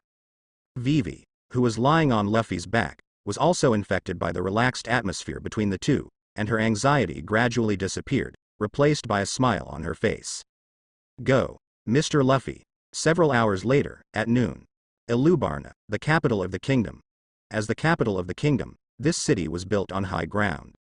The surrounding walls were towering, with only 4 long staircases in the southeast, northwest directions leading to the elevated city. As an ancient city with a long history, Alabasta's capital naturally had a history of thousands of years. Due to the assassination attempt on the king yesterday, the capital was currently under martial law, with heavy guards stationed at the entrance of the southern gate. Suddenly, a thick sandstorm came from the distance in the desert, and 2 figures rapidly approached. The captain of the royal army responsible for guarding the southern gate immediately became nervous. All units, attention! He issued a loud command, and all the soldiers assumed a vigilant posture. Stop right there. The capital has been under martial law for the past few days. No one is allowed to enter. Before the squad leader could finish speaking, the 2 figures had already passed through the soldiers' formation like a gust of wind. Wait! The squad leader exclaimed in shock, immediately shouting, chase them. Lying on Luffy's back, Vivi turned around and shouted, I'm sorry, please continue to hold your positions. Vivi. Princess Vivi. Only now did the soldiers recognize Vivi, and they looked at each other in disbelief. The princess who had been missing for 2 years, had returned? Not to mention the guards' reactions. Carrying Vivi on his back, Luffy was the first to set foot on the ground of the capital. I won, Ace. He didn't cheat either. He used the power of the sun fruit to restore his strength, so he was really out of breath at the moment. Ace was also tired, supporting himself with his hands on his knees, and smiled, I'm really impressed. Mythical zone users are indeed monsters in terms of stamina. Vivi got off Luffy's back and became anxious, Mr. Luffy, Mr. Ace, let's go to the palace to see my father first. The 3 of them quickly arrived at the front of the palace. After Vivi revealed her identity, she was immediately invited into the palace. And this scene happened to be seen by nearby Marines. Colonel Hina, that's Princess Vivi, Straw Hat Luffy, and Fire Fist Ace, a Marine exclaimed in surprise. What kind of lineup is this? The princess and the pirates together. And not only the grandson of Vice Admiral Garp, the captain of the Straw Hat Pirates, but also the captain of the 2nd Division of the 4 Emperor's Whitebeard's crew? Hina, with a cigarette in her mouth, watched the 3 of them enter the palace. Princess Vivi is the informant. Admiral Sengoku asked me to contact her. She has evidence of Crocodile's crimes. But what about the pirates? Hina was very puzzled. Hina furrowed her brows, wondering what exactly was happening in this country. You all stay here, she said, leaving the others behind as she followed along. The palace. The grand bathhouse. Since they were covered in sweat, Vivi arranged for Luffy and Ace to go bathe. Meanwhile, Vivi herself was anxious to see her father and confirm the king's safety. The 2 of them soaked in the cool pool water, finally feeling relieved from the heat. It seems like the king is fine, Ace said with a satisfied tone, finally relieved from the scorching heat. As users of devil fruit powers, they would feel weakened if half of their bodies were submerged in water, as the water in this world contained a substance called P-substance, which was the natural enemy of devil fruit powers. Of course, both Ace and Luffy had a certain level of resistance to it, so it wasn't a big problem. Especially Luffy, who had eaten the awakened sun god fruit, had a high level of resistance to this substance. Even if his whole body was submerged in water, he could still have the ability to move for a short period of time. No, the king might not be safe. Luffy continued to use his observation haki, paying attention to the situation inside the palace. There are many undercover agents in the palace guard, he said. Ace was taken aback and also activated his observation haki, hearing some subtle voices. It's Fire Fist Ace and Straw Hat Luffy. What a perfect opportunity. Let's kill Princess Vivi and frame these 2 pirates. Impressive, Mr. 2. The voices came from the direction of the king's palace. Oh no, Vivi is in danger. Ace's expression changed. It's Mr. 2, the user of the clone fruit. He perfectly replicated the situation in Wano country, Luffy chuckled, getting up from the bath. Ace, I'll take care of it. Join me after you finish bathing, he said. Do you need help? It's just a little rat. Luffy put on the clothes prepared by Vivi for them and then walked out. The royal palace. The palace where the king usually receives guests. Father. Vivi looked at the unharmed Cobra, and her nervousness instantly relaxed. Cobra stood up from the king's throne, walked down the steps with an excited face, and said, Vivi, you're finally back. I thought something happened to you. I'm sorry, father. 2 years ago, I infiltrated an organization with Igaram and investigated some truths about the domestic rebellion. Vivi said angrily, behind all this is the work of the 7 warlords of the sea, Crocodile. In these years, there have been constant appearances of pirates, and every time he intervened and resolved the situation, the people also regarded him as a hero. But this is just a facade. It's his plan. He secretly controls a criminal organization called Baroque Works, with the goal of stealing the power of this country. He also used a banned substance called dance powder to steal all the rainwater in the country, causing the country to have no rain for 3 years. The purpose is to make the people resent and be dissatisfied with you, father. Vivi emotionally exposed Crocodile's conspiracy and tricks. Cobra was stunned after hearing this. Is that so? So that's how it is. He walked down the stairs and came in front of Vivi. I know. I'm really grateful to them for escorting you all the way back to me. Cobra's mouth gradually curved upwards, and his expression became manic. Boss already guessed it would turn out like this, so please die, Princess Vivi. While saying this, Cobra suddenly made a move. Human beast fist. Exploding swan. A kick from under his loose robe, targeting Vivi's forehead. Boss? Vivi's pupils contracted. No, this is not father, this is an assassin from Baroque Works.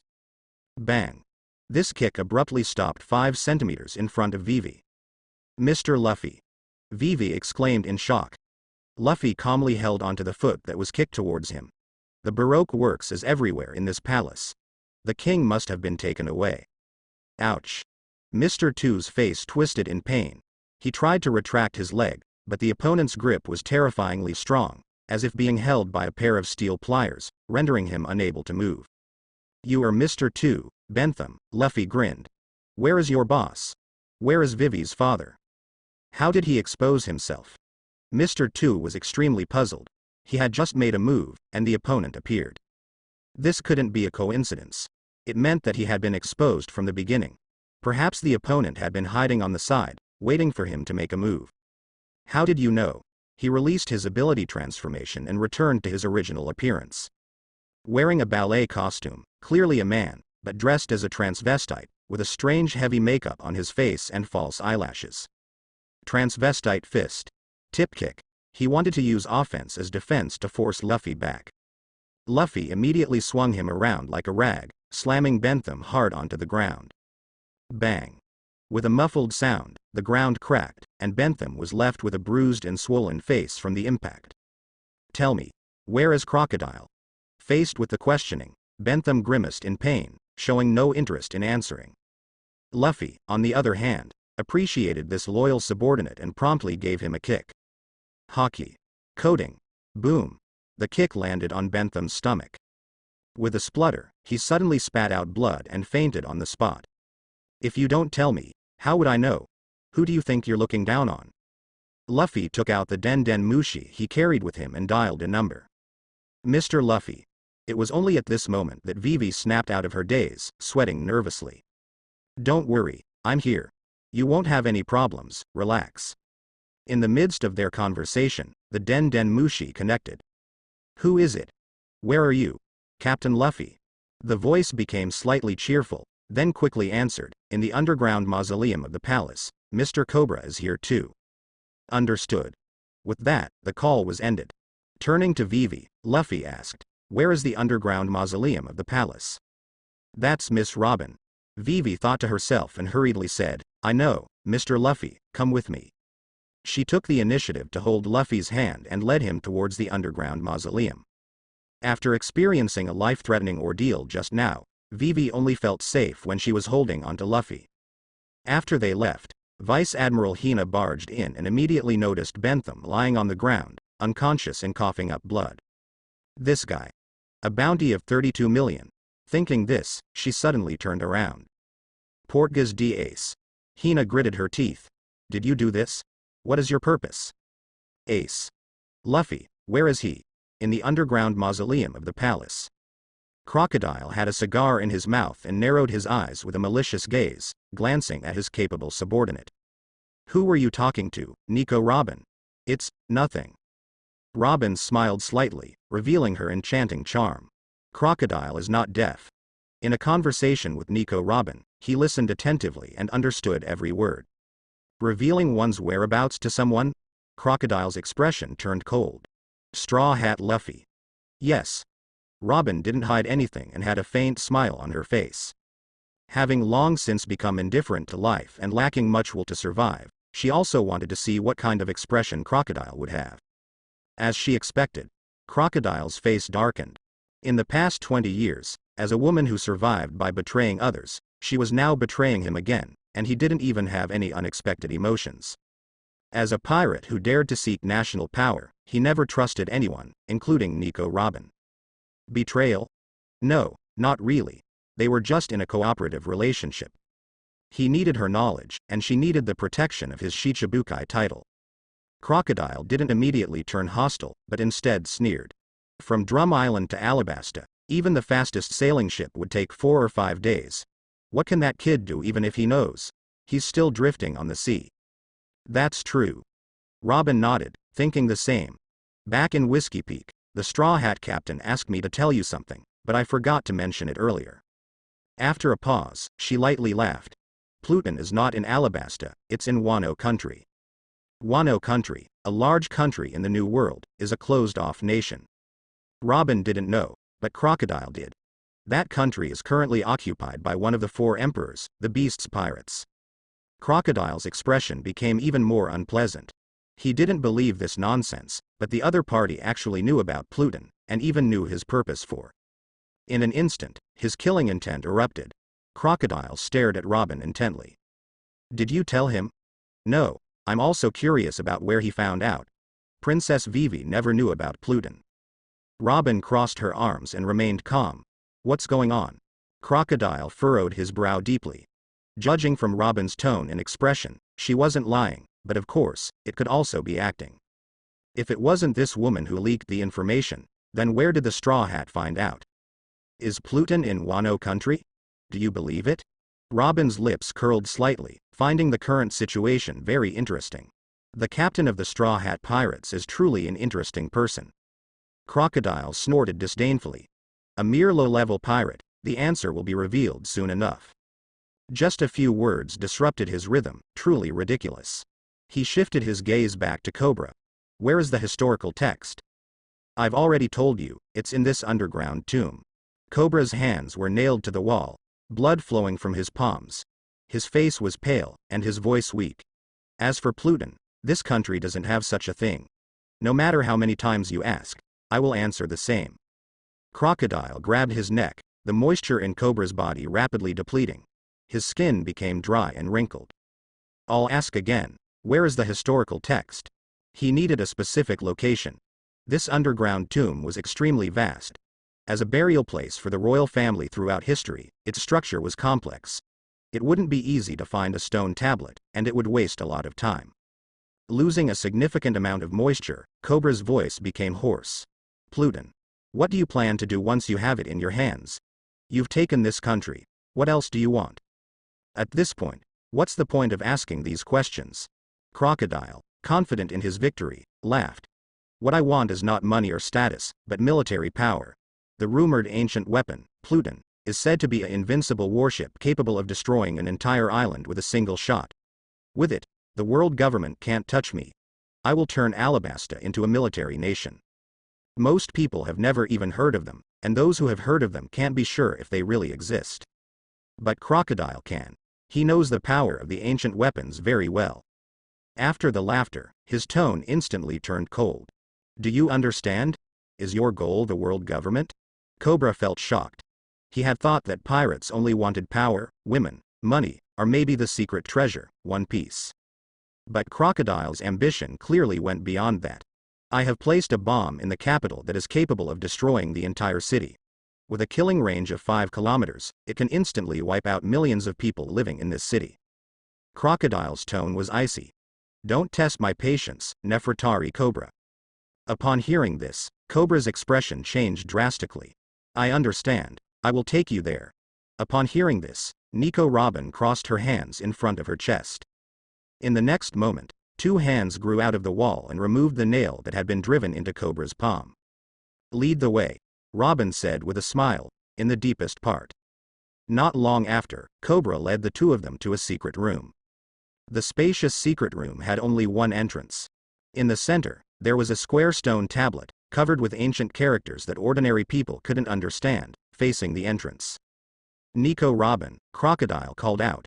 Don't call me by that name. Robin's eyes trembled slightly as she walked slowly to the front of the historical text, reaching out to touch the ancient court official depicted on it. What does it say on there? It tells an interesting story from history. Without turning her head, Robin became engrossed in deciphering the text. Crocodile clearly wasn't satisfied with this answer and coldly snorted, saying, That's not what I asked. Where is Pluton? After a moment of silence, Robin nodded slowly and said, Yes, it contains information about Pluton. But I'm afraid it will disappoint you. Straw Hat Captain was right. Pluton is sleeping in Wano country. Because someone had informed her of this beforehand, Robin didn't hide the contents of the historical text at this moment. She didn't intentionally say irrelevant things like in the original story to deceive Crocodile. What did you say? Crocodile's face turned very ugly. I'll give you another chance, Nico Robin. Where is Pluton? By this time, Robin had finished reading the contents of the stone tablet. She turned around slowly, with a calm expression, and said, No matter how many times you ask, my answer will be the same. Pluton is in Wano country, that's how it's recorded here, Crocodile. Crocodile took a deep breath, and veins popped up on his forehead. He no longer concealed his murderous intent. When? Robin raised an eyebrow. When did you join forces with the Straw Hat crew? Crocodile raised his right palm, with quicksand flowing through his palm. I see. So that's how it is. Indeed, you would react like this. Robin couldn't help but laugh. Do you think I'm deceiving you? I joined forces with the Straw Hat crew a long time ago, with the intention of taking Pluton for myself. It's quite amusing. Robin had no regrets witnessing such an interesting turn of events before her death. Next, everything would come to an end. Crocodile, who couldn't obtain Pluton, had already become a target.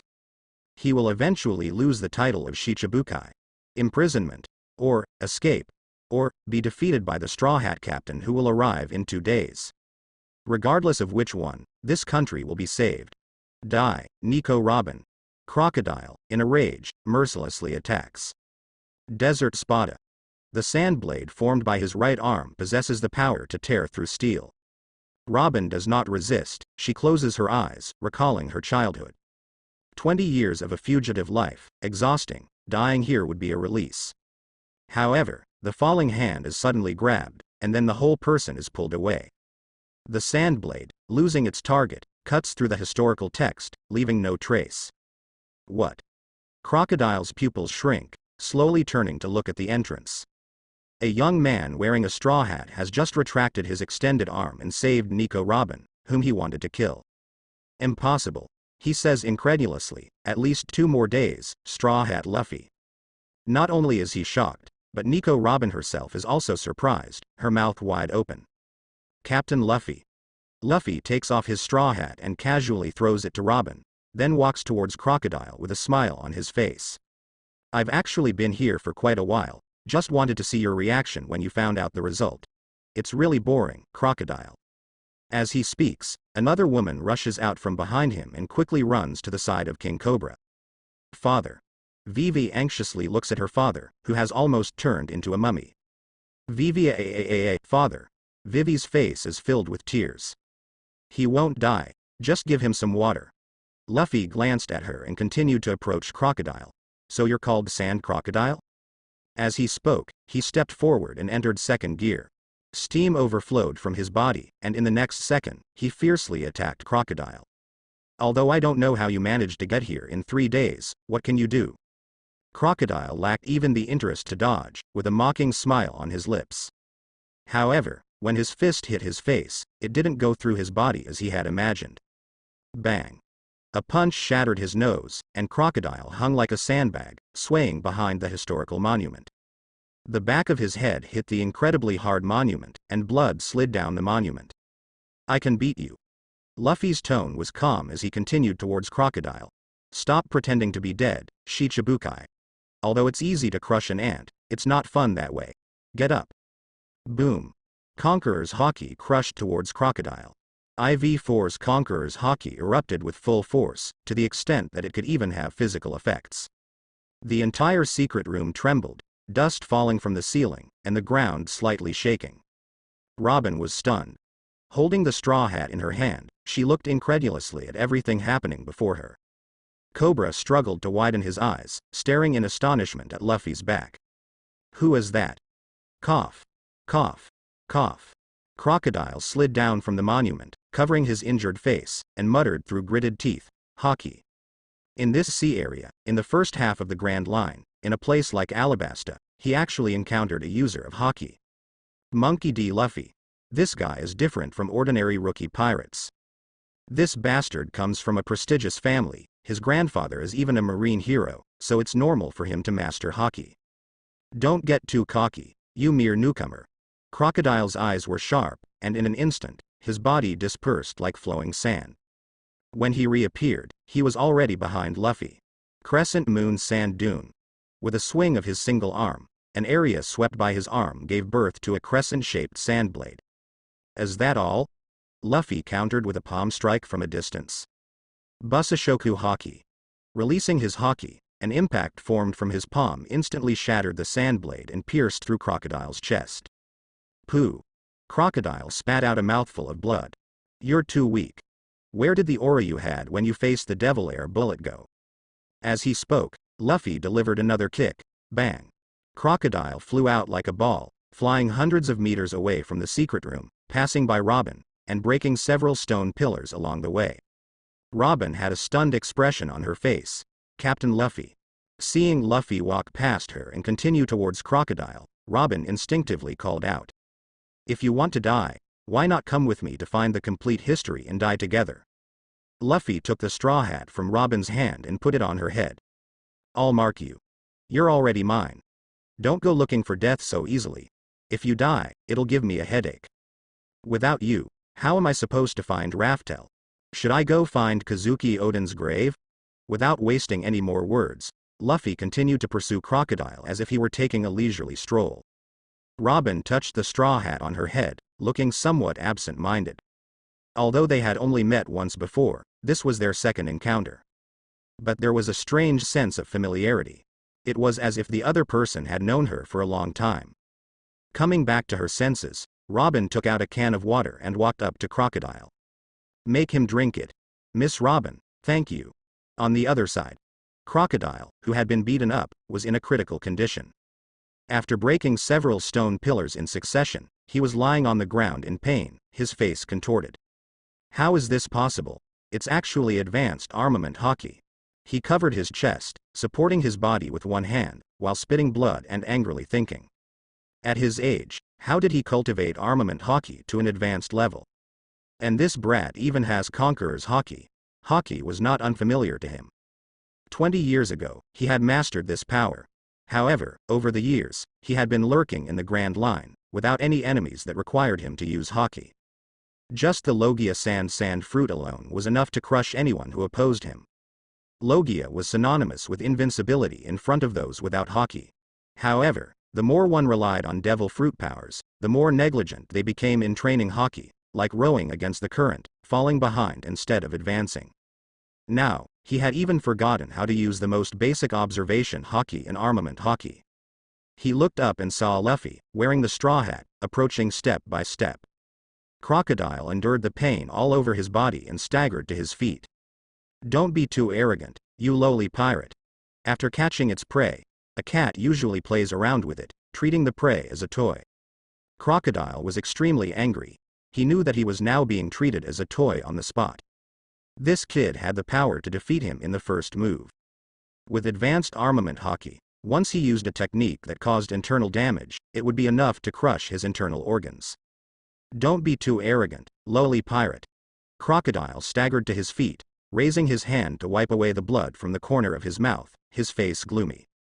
You, in your current state, dare to call others lowly pirates? Luffy was not only not angry, but he even wanted to laugh. The only place this guy could show off was his mouth. Do you know, Crocodile, there is a very interesting behavior in psychology. Luffy remained calm and approached the other person slowly. The words that are unconsciously spoken when someone's defenses are broken are often the ones that hurt themselves the most. The person who insults others naively believes that the words that hurt them the most can also hurt others equally. In the online flame wars of the past, whenever someone's defenses were broken, this kind of spectacle could often be seen. It's you who is arrogant, Crocodile. Deep down, you believe that you are a lowly pirate. No, you are afraid of being called a lowly pirate by others. With this analysis, Luffy suddenly discovered a blind spot and asked with great interest. Who insulted you before? Who hurt you? Lies don't hurt, the truth does. Crocodile's temples throbbed. The pain he felt from being hit just now was only physical, but these few words felt like a sharp blade piercing his heart. It seems like you really want to die. His voice was cold. He pressed his right hand against the ground and launched his ultimate move without hesitation. Erosion reincarnation. Having established an underground tomb for at least 800 years, at this moment, the power of the sandstorm began to spread from the ground his palm touched. Boom. Boom. Boom. The earth shook and the mountains trembled. The power to turn heavy walls and pillars into sand, even pulverizing rocks, turned everything around into a world of sand. Sand. That was his reign. Desert King's treasure sword. In the next moment, Crocodile swung his right arm forcefully. The desert-like ground suddenly began to flow, as if there was something beneath the sand. In an instant, it shot out and transformed into a huge sand blade, approaching Luffy. Not only did it possess the power to cut through steel, but it could also instantly turn any object it touched into sand. Nothing is invincible. However, Luffy simply extended his hand and easily blocked the sand blade. Attacks like this can be easily suppressed with just one hand. Is there anything new? As soon as he finished speaking, Luffy's 5 fingers suddenly clenched. With a loud bang, he crushed the sand blade in his hand. Desert Great Sword. Crocodile's body suddenly disintegrated into sand, merging with the surrounding sand. Immediately, the sand under Luffy's feet bound his ankles tightly, like a black hole. At the same time, the flowing sand in the surrounding area turned into 4 sharp blades, converging from the front, back, left, and right directions to attack Luffy in the center. The move that cut a Kainu in half from the top. The attack speed was very fast, but that was all. With a slight movement, Luffy easily broke free from the restraints. The 4 desert great swords converged together, but they had already lost their target. Underground tomb. Above. The ground suddenly turned into sand, quickly condensing into the form of Crocodile. The cigar in his mouth had already been knocked away by Luffy, and his face was covered in blood as he covered his wounds and tried to escape. Damn brat. You're really tough. That move just now probably won't work. At most it can only hold him back for a few seconds. Fight? Can't win. In the moment Luffy displayed his advanced armament haki, Crocodile understood. With his current strength, he couldn't possibly win. Unless he went back 20 years ago, when he was still a spirited newcomer, maybe then he could have a showdown. But over the years, Haki's neglect has caused his strength to decline. Bullying those who don't possess Busashoku Haki is one thing, but going up against Straw Hat Luffy, who has mastered advanced Busashoku Haki, he wouldn't stand a chance even after 100 fights. Alabasta is no longer a place to stay. Pluton. Could it really be in Wano country? That place is 4 Emperors Kaido's territory. It seems necessary to infiltrate and investigate. Contemplating his next move, Crocodile gasped for breath and quickly fled the tomb. However, just as the exit was within sight, a figure flashed before him, and Straw Hat Luffy appeared. Do you really think you can escape? Luffy's mouth curled into a mocking smile. Playing cat and mouse, it would be a joke if the mouse managed to escape. Crocodile paused, his face turning ugly. Just then, a sound came from not far away. Even if first bet my marine uniform, I won't let you get away, Fire Fist Ace. It was a female voice. Luffy glanced sideways. Ace was quickly running towards them, shouting as he ran. Luffy, there you are. I found you. Then, he saw Crocodile and grinned. It seems I'm not late. Step aside, Luffy. I'll take care of this guy. Consider it a welcome gift for my sister-in-law. Sister-in-law? Luffy was momentarily stunned. Was he talking about Vivi? Fire Fist. Ace leapt into the air and landed a powerful punch with his right fist, creating a massive flaming fist that descended upon Crocodile. Boom. In an instant, the flames that fell from the sky engulfed the surroundings in a blaze. Ace, this is someone's grave. Are you going to disturb Vivi's family tomb? Luffy looked helpless. Lightly falling in front of him, Ace raised his head and adjusted the smiley face and crying face hat on his head. He grinned and said, let's switch opponents, I'll leave that marine to you. Don't worry, I'll leave him alive. Even in his prime state, Crocodile probably wouldn't be a match for Ace, let alone now that he's heavily injured. After all, Ace has Conqueror's Haki. Of course, like Crocodile, Ace also has a flaw of relying too much on his devil fruit power and not focusing enough on Haki. Shaking his head, Luffy turned around and faced the Marines. The two brothers stood back to back, each dealing with their own opponents. Straw Hat Luffy. Hina quickly ran over, and when she saw Luffy, her expression wasn't very good. As the grandson of Vice Admiral Garp, she was only allowed to capture him. She didn't want to get entangled with someone like him, she just wanted to arrest Ace. Shave. Her figure flashed and suddenly accelerated, trying to pass Luffy. However, Luffy was faster than her.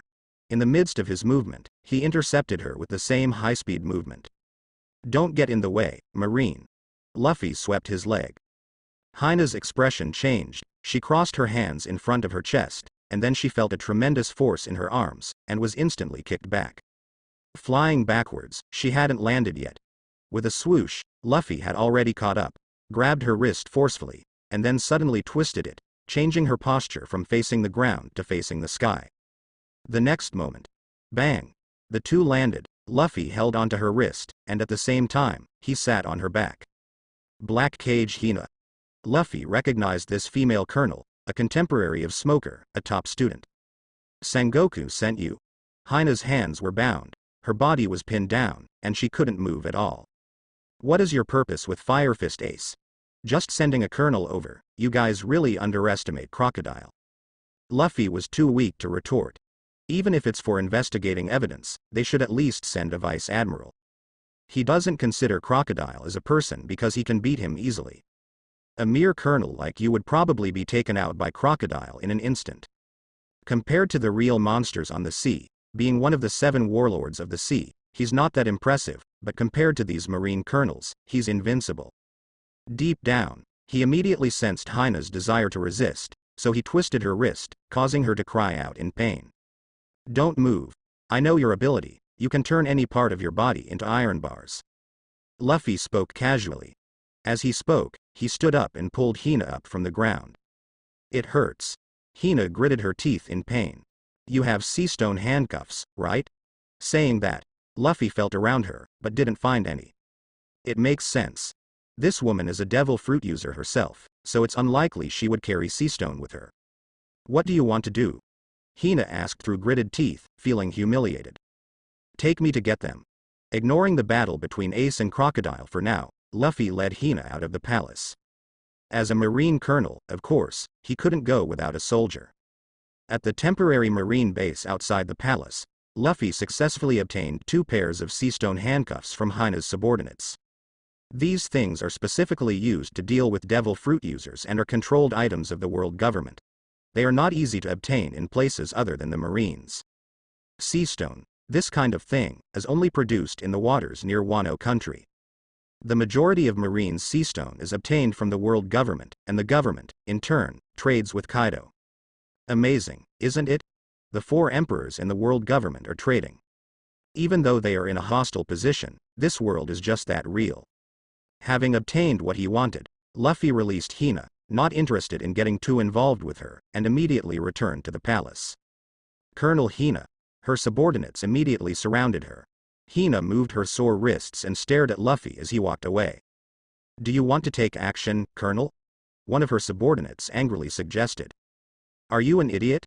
Hina glanced at him and took out a cigarette, lighting it. She calmly started thinking. This guy took the sea stone handcuffs, probably to deal with Crocodile. If Crocodile is taken care of by these two pirates, what about her mission? Her mission is to investigate the criminal evidence against Crocodile, preferably directly from Princess Vivi. If Crocodile is taken care of, it seems like her actions would be meaningless. Bring me the Den Den Mushi. With this in mind, Hina immediately dialed the contact number for the naval headquarters. Admiral. It's me, Hina. The battle that erupted in the palace didn't last long. Crocodile, who was heavily injured, was no match for Ace and was easily defeated. Luffy used the newly acquired sea stone handcuffs to handcuff the unconscious Crocodile. Of course, there was also another ability user, Mr. 2 Bentham. The old Yamato brothers were going to be in perfect order. They also took the opportunity to clear out the Baroque Works spies lurking in the palace. On the other side, Robin, who didn't die, also gave up on the idea of dying. Together with Vivi, they rescued King Cobra from the underground tomb. After drinking the water given by Robin, Cobra began to recover from his mummified state, but his injuries would take some time to heal. At this time, it was a little after 3 o'clock in the afternoon. In the banquet hall of the royal palace, Cobra prepared a sumptuous feast to entertain Luffy and the others. Luffy, who hadn't eaten anything all day, naturally didn't hold back. Luffy, Captain, here's your hat. Robin, also at the table, returned the straw hat to Luffy. She still found it a bit unbelievable that she, who was clearly the vice president of Baroque Works and the capable subordinate of the mastermind behind the plot to take over the country, was now being treated as an honored guest by the king. As for that mastermind, Crocodile, he was currently locked up in a cell with Mr. 2. Monkey D. Luffy, Portgas D. Ace. Cobra solemnly thanked the two of them. Thank you for your great help. If it weren't for you, I don't know what would have happened to this country. Pausing for a moment, he added, and thank you for protecting my daughter all the way, Mr. Luffy. He had already learned everything from Vivi. Verbal thanks are worthless. Vivi ate 2 of my devil fruits, remember to pay up. Ha ha ha, of course. Cobra nodded with a smile. I will definitely prepare enough compensation and gratitude. 1 billion for each devil fruit, and for resolving the crisis of the country's destruction, let's say 10 billion, a total of 12 billion per day. Cobra's smile froze. 12 billion berries. In the past, this amount of money would have been nothing. But now, because of what Crocodile had done, the people in the country were suffering, and rebellions were breaking out everywhere. He hadn't even paid the military expenses of the royal army for half a year. Ha ha ha. Ace couldn't help but burst into laughter. Truly worthy of Luffy, asking his father-in-law for money without any hesitation. What are you laughing at, Ace? No. Nothing. Ace grinned, his smile unchanged.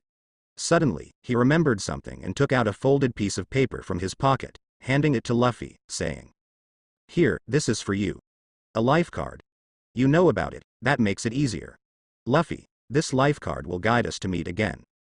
Having eaten his fill, Ace stood up and said, The matters here are resolved. Next, I'm going to find a traitor.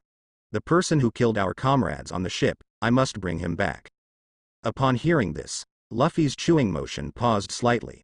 He's going to go hand over someone's head to Blackbeard. Well, it's not entirely accurate to say that. With Ace's strength, even if he can't defeat Blackbeard, he should be able to escape if he wants to. However, in the original story, Ace heard about Blackbeard's intention to capture Luffy, so he insisted on confronting him for the safety of his younger brother. And now, Blackbeard has a bounty of 71 million berries, specifically for capturing him alive. It's highly likely that Blackbeard has set his sights on Ace. The outcome probably won't be any different. Don't go, you can't beat him.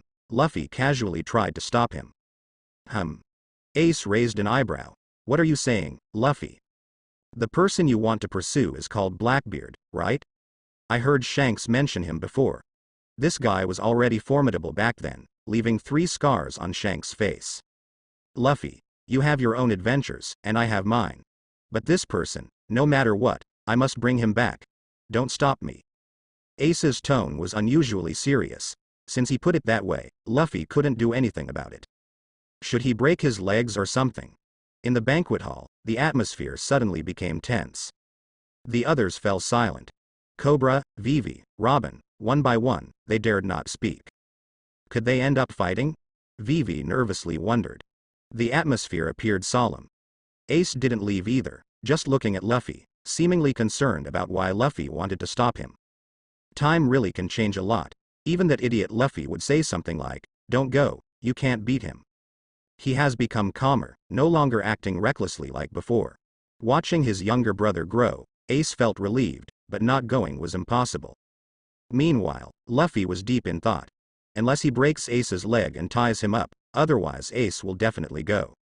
Once he goes, he will most likely be defeated by Blackbeard and handed over to the Marines in exchange for the title of Shicibukai. After that, the Summit War will erupt. Should he go and save him then? In the world of pirates, once you eat the Nika fruit, your friends and enemies are determined. He remembered a post he had seen in his previous life. Ace clearly belongs to the friend camp, and because of Ace, the 4 Emperor's Whitebeard pirates can also be classified into the same camp. So, if he can save him, he will. The great chairman once said that he should have many friends. Of course, aside from these considerations of interest, Ace and this body have a brotherly relationship. It would be a bit unreasonable not to save him. Of course, how to save him is also a technical matter. Thinking of this, Luffy turned his head to look at Cobra and Vivi, and smiled, saying, "Crocodile, I'll take care of him, any objections?" Cobra was stunned for a moment. "That Shichibukai was defeated by you, so it's only right for you to handle it as you please," Cobra replied with a smile. Nodding, Luffy then put away Ace's Vivre card and advised Ace. "You should practice hockey more in the future, Ace." He reached out his hand. Ace hesitated for a moment, then shook hands with him, grinning. "Next time we meet, let me see your companions too, Luffy." Gatherings are fleeting. Ace set off on his journey to find Blackbeard, contented. The few of them watched him leave the banquet hall. Robin rested her chin on her hand and smiled slightly. "I thought you would break his legs." "Am I that fierce? Robin, do you have any misconceptions about me?" Luffy rolled his eyes speechlessly. "Is it a misconception? I feel like if I were to run, you would break my legs, and even if I were tied up, you would forcefully keep me by your side." Robin's tone was filled with teasing from an older sister. "Luffy, don't even say it, you're really good at reading people." If Robin were to run, he would use violence to bring her back. "It's different, you guys are different." He smiled helplessly. "I had planned to die there, but since you saved me, you have to take responsibility, Captain Luffy." "Is she doing it on purpose? Does she enjoy teasing me like this?" Luffy grumbled in his heart. This mature older sister has been like this since the first time they met. Maybe Robin enjoys it. "Just call me Luffy." As he said that, Luffy took out a Den Mushi and quickly dialed a number. "Hello, Grandpa?" "Luffy?" Compared to the last time they spoke, Garp was clearly not as happy when he received the call this time. "What trouble are you causing now, Grandpa?" Luffy chuckled awkwardly. "What's with these people, they're all so good at reading others." "Grandpa, the next question is crucial. Did you cause trouble?" "Just asking a question. Does Naval Headquarters know what I ate? The fruit?" Deliberately omitting the word rubber. After all, phone bugs are not 100% secure and there is a possibility of being eavesdropped on. And also considering Garp's reception environment. Regarding this question, Garp remained silent for a moment. "At least, the fact that you are a devil fruit user, our Marine Intelligence Department knows." In other words, if Marine doesn't know that it was the rubber fruit he ate, it means that the world government doesn't know temporarily either. "Thanks, Grandpa." After expressing his gratitude, Luffy cut off the communication. "What are you planning, Luffy?" Robin smiled lightly, her beautiful eyes continuing to focus on Luffy. "For the sake of world peace, I've been racking my brains." Luffy shook his head and continued to enjoy the delicious food. At this moment, a soldier from the guard team arrived at the entrance of the banquet hall. He didn't come in, but saluted and said, "Your Majesty, Colonel Hina from Naval Headquarters requests an audience." Marine Colonel. Cobra was taken aback, glanced at Luffy, and refused, saying, I am entertaining guests, please let her. Let her in, I also have something to discuss with her, Luffy suggested. Seeing him say this, Cobra immediately changed his mind, nodded, and gave the order. Not long after, Hina walked into the banquet hall with several Marines.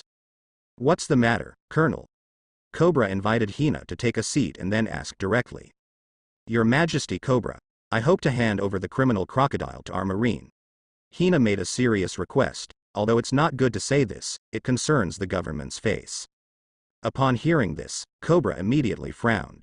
Vivi gritted her teeth, her favorable impression of Marine plummeted. After reporting for so long, Marine hasn't solved any problems. When Mr. Luffy and Mr. Ace defeated Crocodile, they suddenly came forward to take him. Marine. She couldn't help but say, Crocodile is a Shichibukai, what do you want to do with him? Just now, he is no longer a Shichibukai. The world government has stripped him of his title, regarding the crimes he committed in Alabasta. Hina is also helpless. She previously reported the situation to Sengoku, who then provided feedback to the world government. Considering the face of the world government, the 5 elders demanded that Crocodile must be brought back. How to bring him back? Hina can only go to see the king. She looks at Vivi apologetically and says, Princess Vivi, I hope you can provide evidence of Crocodile's crimes. Luffy laughs and says, the face of the government. Is it because he committed many crimes in Alabasta that he was stripped of his title, or is it because he, a Shichibukai, was defeated by pirates and lost his qualification? There is no need to think about this question. Of course, it is the latter. The 7 warlords of the sea are recognized by the world government as pirates with the legitimate authority to plunder. Each of them possesses immense power that can rival that of a country. Now, even a rookie pirate cannot defeat him. What use is he? Even considering the face of the world government, they still have to cover for Crocodile. At the very least, the incident in Alabasta cannot be reported truthfully, or the news content needs to be altered to portray the government in a favorable light. What do you want to say, Straw Hat Luffy? Hina furrows her brows. I have a proposal. Luffy says, if a rookie pirate defeats a Shichibukai, it will indeed embarrass the world government. But this pirate will immediately become the new Shichibukai, which is a brilliant move by the government. As soon as these words are spoken, everyone present is stunned. Do you want to take Crocodile's place? Hina says in astonishment. Why not? If even someone like him can be a Shichibukai, I am much stronger than him. Why? Why? Of course, it is to conveniently save Ace. You see, in the Summit War, the people closest to the execution platform are Garp and Sengoku. Next are the 3 Marine admirals in front of the execution platform. And then, the 7 warlords of the sea. As long as he participates in the war as a member of the red side, when the 3 admirals leave their seats, he can immediately turn against them and easily rescue Ace. After all, Garp is a mole, so it would be easy to pretend and save someone. When saving someone, strategy is also important. It would be foolish to participate in the battle as a member of the Black faction, and go through 5 obstacles and defeat 6 generals. In the end, he would have to fight against 3 admirals and break through their defense line. Even if there is Uncle Kizaru and Uncle Aokiji inside, it would still be time-consuming and laborious. Of course, all of this is based on the premise that he has eaten the rubber fruit without the government knowing. So, he needs to ask Garp. Otherwise, it would not be a participation in the war, but a participation in the Hongmen banquet. As for becoming a Shichibukai, he would have to obey the world government's orders. That's just a joke. The next collective action of the Shichibukai will be the Summit War in over 2 months. After the Summit War, he would just leave without caring about a useless title. Besides, there is another potential benefit. Once he becomes a Shichibukai, Blackbeard might change his target. If he changes his target, Ace might know to run away if he can't win, and he wouldn't choose to fight to the end for his brother. Then there would be no need to fight the Summit War or save anyone. Of course, this possibility is very small. I can't make this decision, Hina shook her head. Then let someone who can make the decision come and talk to me, Luffy casually continued enjoying his food. Before that, Crocodile won't be handed over to you guys. Pausing for a moment, he teasingly taunted her, or maybe you can try to take him by force. Of course, I suggest you at least send an admiral over. Upon hearing this, Hina glared at him in anger. I understand, I will report to the higher-ups. Well then, King Cobra, Princess Vivi, goodbye." After saying that, she left the banquet hall. As soon as she stepped out of the palace, she stomped her foot in frustration and lit a cigarette. So, being Vice Admiral Garp's grandson is quite something, huh? So arrogant. It's really infuriating. Hina was very angry. Well, this guy does indeed have the capital to be arrogant. Even the wanted posters only allow for capturing alive, she has no means to deal with them. Colonel Hina. The subordinates waiting outside all rushed forward. "Give me the Den Mushi, Naval Headquarters, Marineford. Marshal's office." Sengoku rubbed his temples with a headache and said irritably. "Garp's grandson, this kid causes too much trouble." On the sofa, Vice Admiral Suru calmly drank her tea. Crocodile was taken care of. According to Hina's report, he was defeated by Fire Fist Ace, but before that, he was already injured by Straw Hat Luffy. He can injure a Logia. Has he mastered armament hockey? The rookies nowadays are truly remarkable. Suru smiled slightly, worthy of being Garp's grandson. But what is the relationship between Fire Fist Ace and these two? I'm not sure yet, but at least they are not enemies. Sengoku pondered. Fire Fist Ace is chasing after a traitor. This information from the New World shouldn't be wrong. This might be an opportunity. Others may not know, but how could he not know? Fire Fist Ace is the bloodline of Pirate King Roger. However, before this, they were all in the New World, under the protection of Whitebeard's name, so it wasn't easy to touch them. Put aside the matter of Fire Fist Ace. Straw Hat Luffy has made a request. Sengoku explained the situation with the Shichibukai. Vice Admiral Suru was immediately stunned. This kid really knows how to cause trouble. She even suspected that the child might have been eyeing the title of Shichibukai from the beginning, deliberately taking down one to make room for himself. It's not impossible. Perhaps resolving the Alabasta incident was just a side benefit. No matter what his intentions are, he has indeed helped us.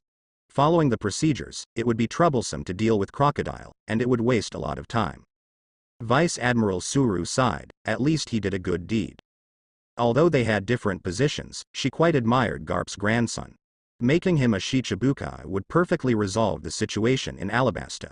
Because we don't know if the Summit War will break out in the future, from any perspective, this is a good thing for Vice Admiral Crane. Even the gods couldn't predict it. Straw Hat Luffy specifically went to make dumplings just for that bit of vinegar. If one could guess that, then it would truly be the future. What do you think, Sengoku? Upon hearing this, Sengoku shook his head helplessly. Garp's whole family is a bunch of troublemakers. I propose to the 5 elders that we leave this to you for now. Nominating someone as a Shichibukai is something he has to personally go to Mariajoy for. Fortunately, these two places are originally very close. Not long after. At the peak of the Red Line, the location of the world government, the Holy Land, Mariajoy. The headquarters building of the world government, Pangjiu City. Between powers. 5 elders stood or sat, frowning as they listened to the report from Marine Admiral Sengoku. So you're saying Crocodile really did those things? The speaker was dressed in a black suit, with white curly hair, a fluffy white beard, and a flat hat. He had a scar on his left cheek. He is one of the highest authorities in the world, one of the 5 elders, Jayagorusha Satan Saint. The evidence is conclusive. Princess Nefertari Vivi of Alabasta personally infiltrated Baroque works and investigated for 2 years, Sengoku nodded. The Nefertari family. Satan Saint shook his head. This family was originally celestial dragons, and their ancestors were one of the 20 kings who founded the world government. The other 5 elders sneered. So you're saying he planned this for at least 5 years? Calculating the time, it was after Doflamingo stole the power of Dressrosa. That bastard Doflamingo started it. Imitation criminals. How ridiculous. Doflamingo's success is because he is a Shichibukai, a celestial dragon. 800 years ago, the Don Quixote family was the royal family of Dressrosa. Who do you think you are, Crocodile, to steal a country? Especially a big country like Alabasta. Even if you succeed, you won't be able to escape the consequences. At this moment, the 5 elders are quite disdainful of Crocodile's actions. They don't know about the relationship between Pluton and Alabasta. At this time, Sengoku ponders and says, Straw Hat Luffy, Garp's grandson, how strong is he? Garp fought him in Logetown. His grandson has mastered Conqueror's Haki and is also a devil fruit user. His combat power surpasses Crocodile. Sengoku answers truthfully, without hiding anything. Conqueror's Haki? The 5 elders are all surprised. The rest doesn't matter. The key is the user of Conqueror's Haki. Will the events from over 20 years ago repeat themselves? Garp's son went to join the Revolutionary Army back then, and now he's causing us trouble. But considering his combat power, he is indeed a suitable candidate. If he becomes a Shichibukai, it would indeed be a more perfect solution to the Alabasta situation. The key is to preserve the world government's reputation.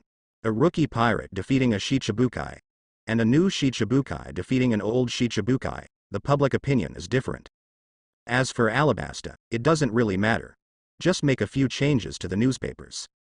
Sengoku quietly waits for the decision of the 5 elders.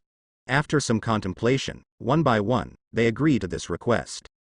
The next day, news about the new and old Shichibukai, as well as the situation in Alabasta, appears in the newspapers.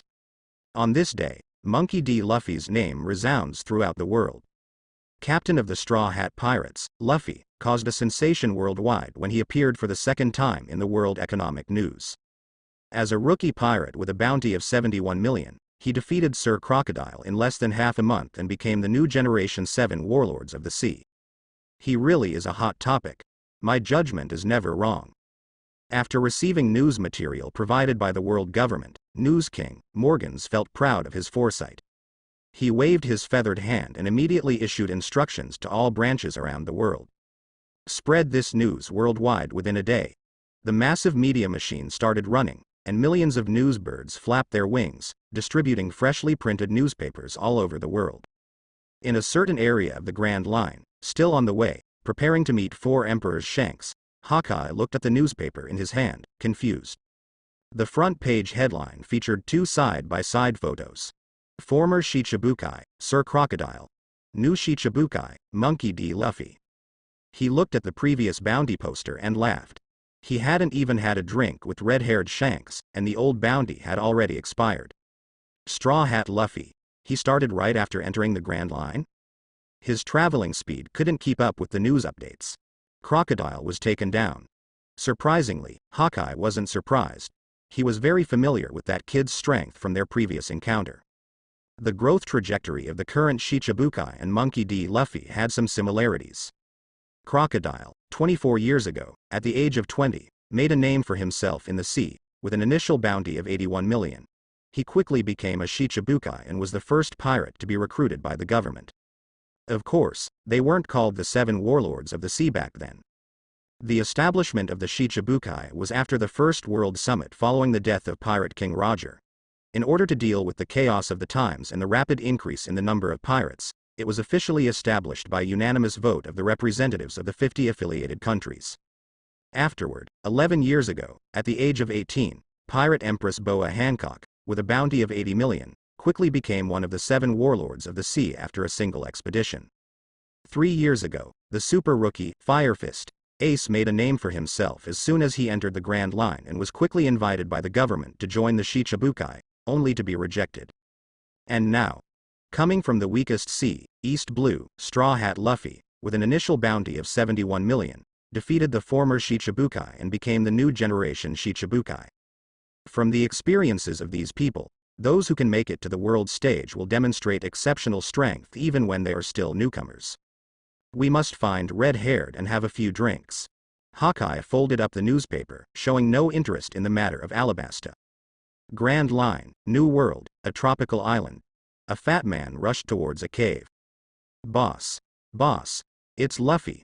Big news about Luffy. He held a piece of meat in one hand and waved the newspaper in the other. Roronoa Zoro. In front of the cave, the vice captain who loved beautiful women, Ben Beckman, looked up and smiled in surprise. Luffy. What happened to Luffy? Luffy has become a Shichibukai, the fat man shouted. What? With exclamations, a figure with red hair swiftly rushed out of the cave. In the scorching weather, Shanks was originally taking shelter in the cave, but upon hearing Luffy's name, he couldn't wait to come out. He snatched the newspaper and eagerly looked at the news report. I can't stand this guy, Beckman muttered quietly. Then, The surrounding members of the Four Emperors' crew began to shout and exclaim. What? What? Luffy? How did Luffy become a Shicibukai? I really miss the time we spent in the Windmill Village. Is Luffy doing well? Wasn't this guy just recently worth 71 million? Luffy becoming a Shichibukai. I can't believe my eyes, Captain. A group of people surrounded red-haired, reading the newspaper and making fun of it. He defeated Crocodile. Ha ha ha. Shanks laughed loudly and raised the newspaper. Prepare for a feast, everyone. Oh. We must celebrate for Luffy. Wait a minute, Shanks. Seeing that this group of people was about to forget about the main matter, Beckman had to step forward. It's fine if you want to celebrate, but next, aren't we supposed to go meet Whitebeard? After a pause, he said helplessly, for this matter, we have sunk several warships. Ah. I almost forgot. Shanks only then remembered the serious matter. He had to go see Whitebeard. It wasn't easy for the Four Emperors to meet. Unlike the first half of the Grand Line, where there was the Paradise Sea, in the New World, the Four Emperors each had their own territories. Running to someone else's territory and starting a war was not a good idea. In addition, the marine surveillance ships were also annoying. They had to take out those surveillance warships first, then deliver the letter, and only then could they enter someone else's territory. After thinking for a full 3 seconds, Shanks decisively gave up on Whitebeard. Then let Whitebeard wait a few more days. Ha ha ha, let the party begin. Cheers to Luffy. Oh. Gabu, bring out the alcohol. With the captain's order, the crew members of the Red Hair Pirates began to busy themselves. They lit a bonfire, brought out wine and food, and the lively party began. Beckman sighed and rubbed his forehead. I can't stand these people.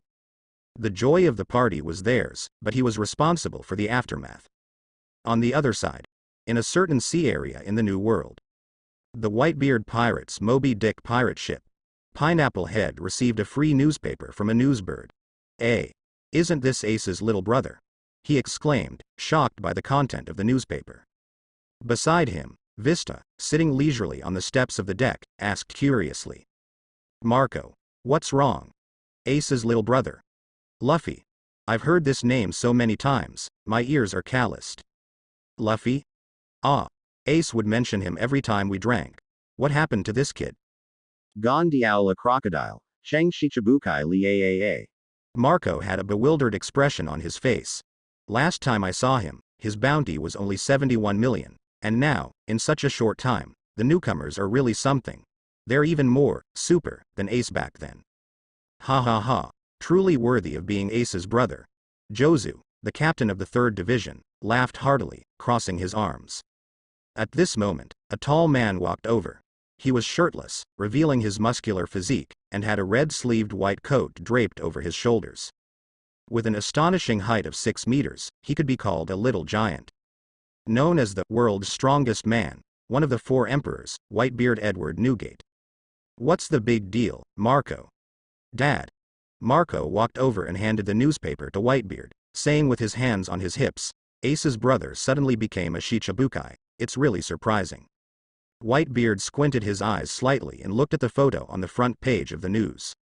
Monkey D. Luffy, the newly appointed 7 warlords of the sea, with an original bounty of 71 million berries. Crocodile was defeated? Gura gura gura. He was not unfamiliar with the sand crocodile. However, at this moment, when he saw Luffy, he thought of Ace. Whitebeard's smile disappeared slightly. It's been a while since I went after Teach. Whitebeard's uneasy feeling grew stronger. By the way, hasn't that red-haired brat arrived yet? Suddenly, he remembered this and asked. Just now, Beckman sent a message, saying that the scheduled meeting has been postponed. Really, that red-haired bunch of people really have no sense of urgency. They even used a Den Mushi directly, not afraid of being eavesdropped by the Marines. Marco complained. Even if they sank some of the Marine surveillance ships, there might still be some fish that slipped through the net. Upon hearing this, a cross appeared on Whitebeard's forehead. What does that brat mean? New World, Wano Country. On Onigashima, the Skull Castle. Kaido, known as the world's strongest creature, was squinting at the newspaper. Mankei? It's D again. As soon as Kaido saw the name D, he became extremely displeased. He chugged down a barrel of alcohol. Oh ho ho ho. Shichibukai? Boring. He crumpled up the newspaper and casually threw it away. New World, Cake Island. Mom, there's a new Shichibukai. Huh. Who? It's a newcomer, Straw Hat Luffy. He defeated Crocodile and took his position. A devil fruit user. I don't know, the news didn't mention it. New World, Dressrosa. One of the 7 warlords of the sea, the head of the Don Quixote family, the intermediary of the underworld, and the current king of Dressrosa. The heavenly Yaksha, Don Quixote Doflamingo. Hoo. That bastard crocodile was taken down by a newcomer. Laughs to death. Grand Line, a certain sea area. The 9 snake pirates attacked a passing merchant ship and were plundering its cargo. On the deck of the merchant ship were lifelike stone sculptures that made men go crazy. As a pirate group under the command of the Shichibukai, the 9 snake pirates had the qualification to legally plunder. Therefore, even if a nearby warship happened to pass by, they would pretend not to see it. The female pirates found a newspaper on the merchant ship and quickly handed it over to the Empress of Amazon Lily and captain of the 9 snake pirates. The world's most beautiful woman, the pirate empress, Boa Hancock. Sister, a Shichibukai was taken down, said Marigold, her sister, in surprise. The empress clenched the newspaper in her hand, her delicate face showing no expression.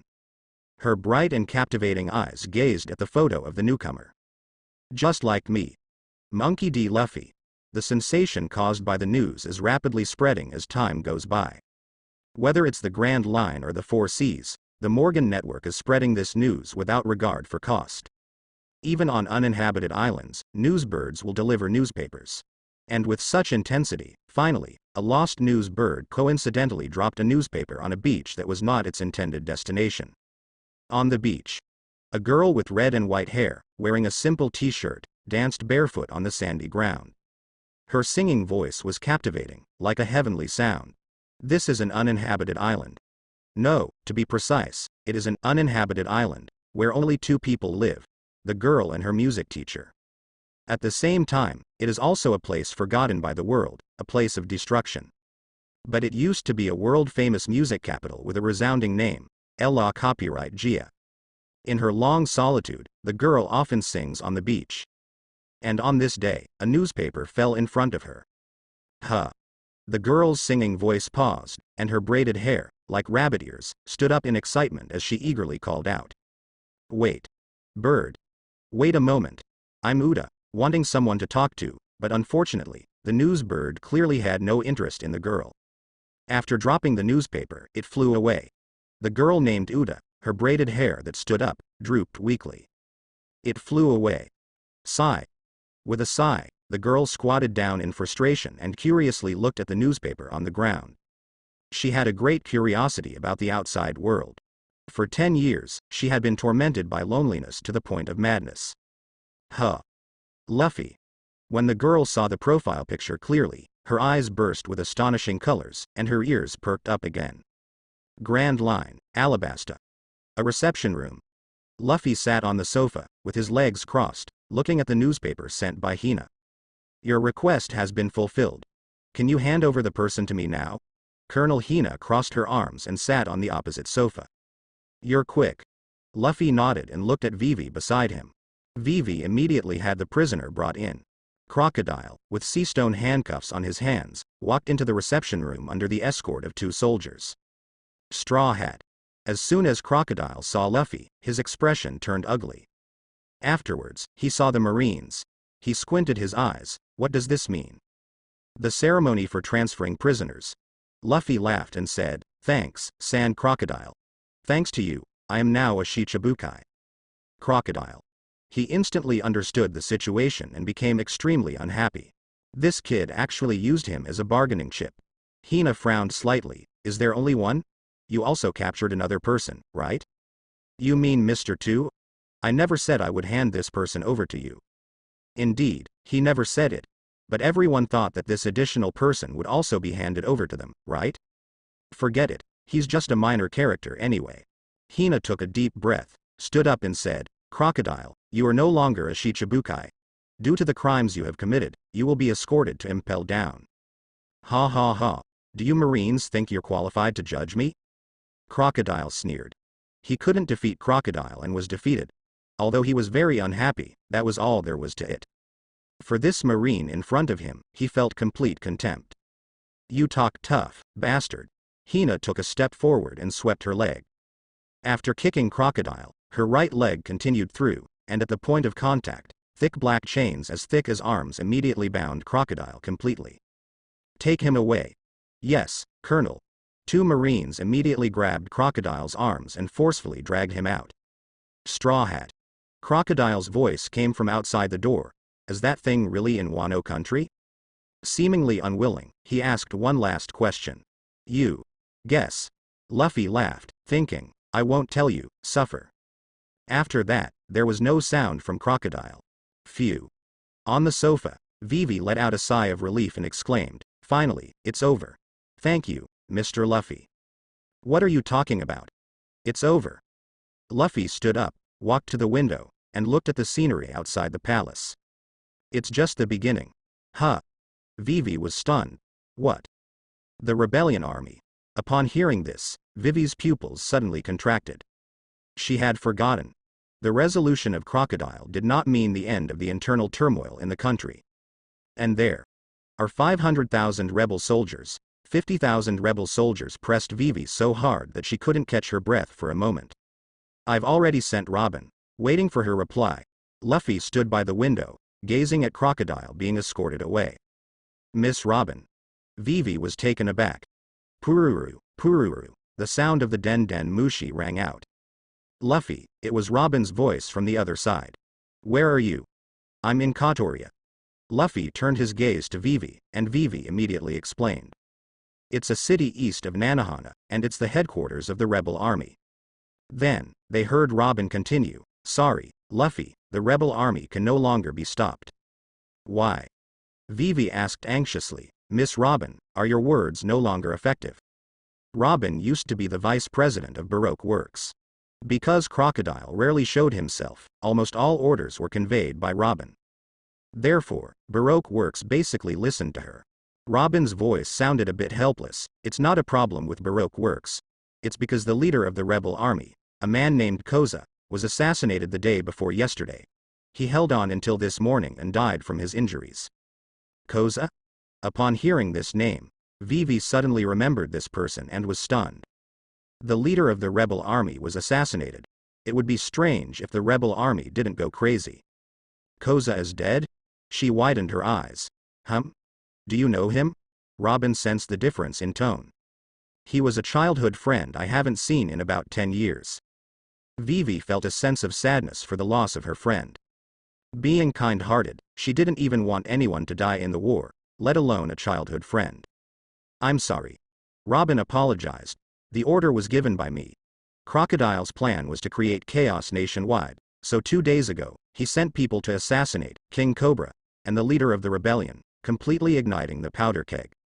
Mr. 2 Bentham was the one who assassinated Cobra. Of course, the intention was not to actually kill Cobra, but to carry out an operation disguised as the rebels. After the assassination was completed, he also impersonated the king and took control of the palace. On the other hand, Mr. 4 and his partner Miss Merry Christmas were the ones who assassinated the leader of the rebellion. Although they didn't kill each other immediately, they severely injured Koza, ultimately leading to the death of this young leader today." After listening to Robin's explanation, Vivi took a deep breath and put aside her feelings of sadness. "This is not Miss Robin's fault, it's Crocodile. The most important thing now is to stop the rebellion." At this moment, Luffy asked proactively, "Robin, what's the situation with the rebellion now?" "They are gathering all their forces, preparing to avenge their leader and storm the palace to kill the king." Robin said in a calm tone, speaking terrifying words. "To be honest, no matter how we explain it now, it's useless. The rebellion has gone completely mad. If they capture Cobra, they might even dismember him. Tell them that it wasn't Cobra's doing, it was Crocodile. It's useless, no one will listen. When the emotions of the masses rise, explanations are just a cover-up. The masses are generally blind followers. When the true leader is gone, things will become even more chaotic." Luffy is not very surprised by this. He has seen too many things like this. It's much harder to refute rumors than to spread them. Not to mention, in the news reports, the world government didn't fully disclose what Crocodile had done in order to save face. They simply said that this person used banned dance powder and stole rainwater from other places. I understand, you can come back now. Nodding, Luffy ended the communication. Vivi immediately grabbed his hand and asked, "What should we do, Mr. Luffy?" "Don't worry, it's a small problem. Sending Robin there is just a trial. If communication doesn't work, then we'll use violence to suppress them. It's just 500,000 people." Back on the sofa, Luffy could even leisurely drink tea. "But, many people will die in the war. Everyone is just being deceived." Vivi clenched her teeth. There must be a solution. She racked her brains, deep in thought. "I won't die, at most I'll just pass out." "Die? Huh?" Vivi's face showed a cute and dumbfounded expression. In the next moment, her eyes filled with hope. She grabbed Luffy's arm and anxiously asked, "Mr. Luffy, do you have a way?" Luffy couldn't help but laugh. "When these people come over, I'll just use Conqueror's Haki to knock them out. I don't know why you're in such a hurry." Upon hearing this, Vivi was momentarily dazed. "Did you forget what I said before?" Luffy shook his head. "You're going to be a queen in the future. You need to know how to use other people's strength, position, and power to solve problems that you can't solve on your own. Being kind-hearted alone won't make you a good queen." Memories of their time on Little Garden flooded Vivi's mind. Perhaps a sense of dependence had developed, and Vivi's uneasy emotions dissipated somewhat. "I'm sorry, Mr. Luffy, for troubling you again," she said apologetically. "It's not for free either. Be prepared with a reward of 1 billion berries." Luffy smiled and drank his tea. He really wanted to say, "Come a few more times, it's so easy to earn 1 billion. And with the addition of 2 devil fruits, it would be 1.2 billion. Upon hearing this, Vivi looked troubled, biting her crimson lips, and whispered softly, Mr. Luffy, I just found out that my father has owed the Royal Army half a year's military expenses. Maybe, we can't come up with that much." The further she went, the quieter her voice became. "Luffy. That's impossible, right? This is Alabasta. A world power with a standing army of 600,000. If we calculate the minimum monthly military expenses of 50,000 berries per soldier, just the military expenses alone would be 300 Z. You can't even come up with a mere 1 billion. How can the king be so poor?" Luffy looked bewildered. Suddenly, a moist sensation came to his cheek. Luffy was taken aback and saw Vivi, her face blushing, speak softly. "Can this save us from all that money?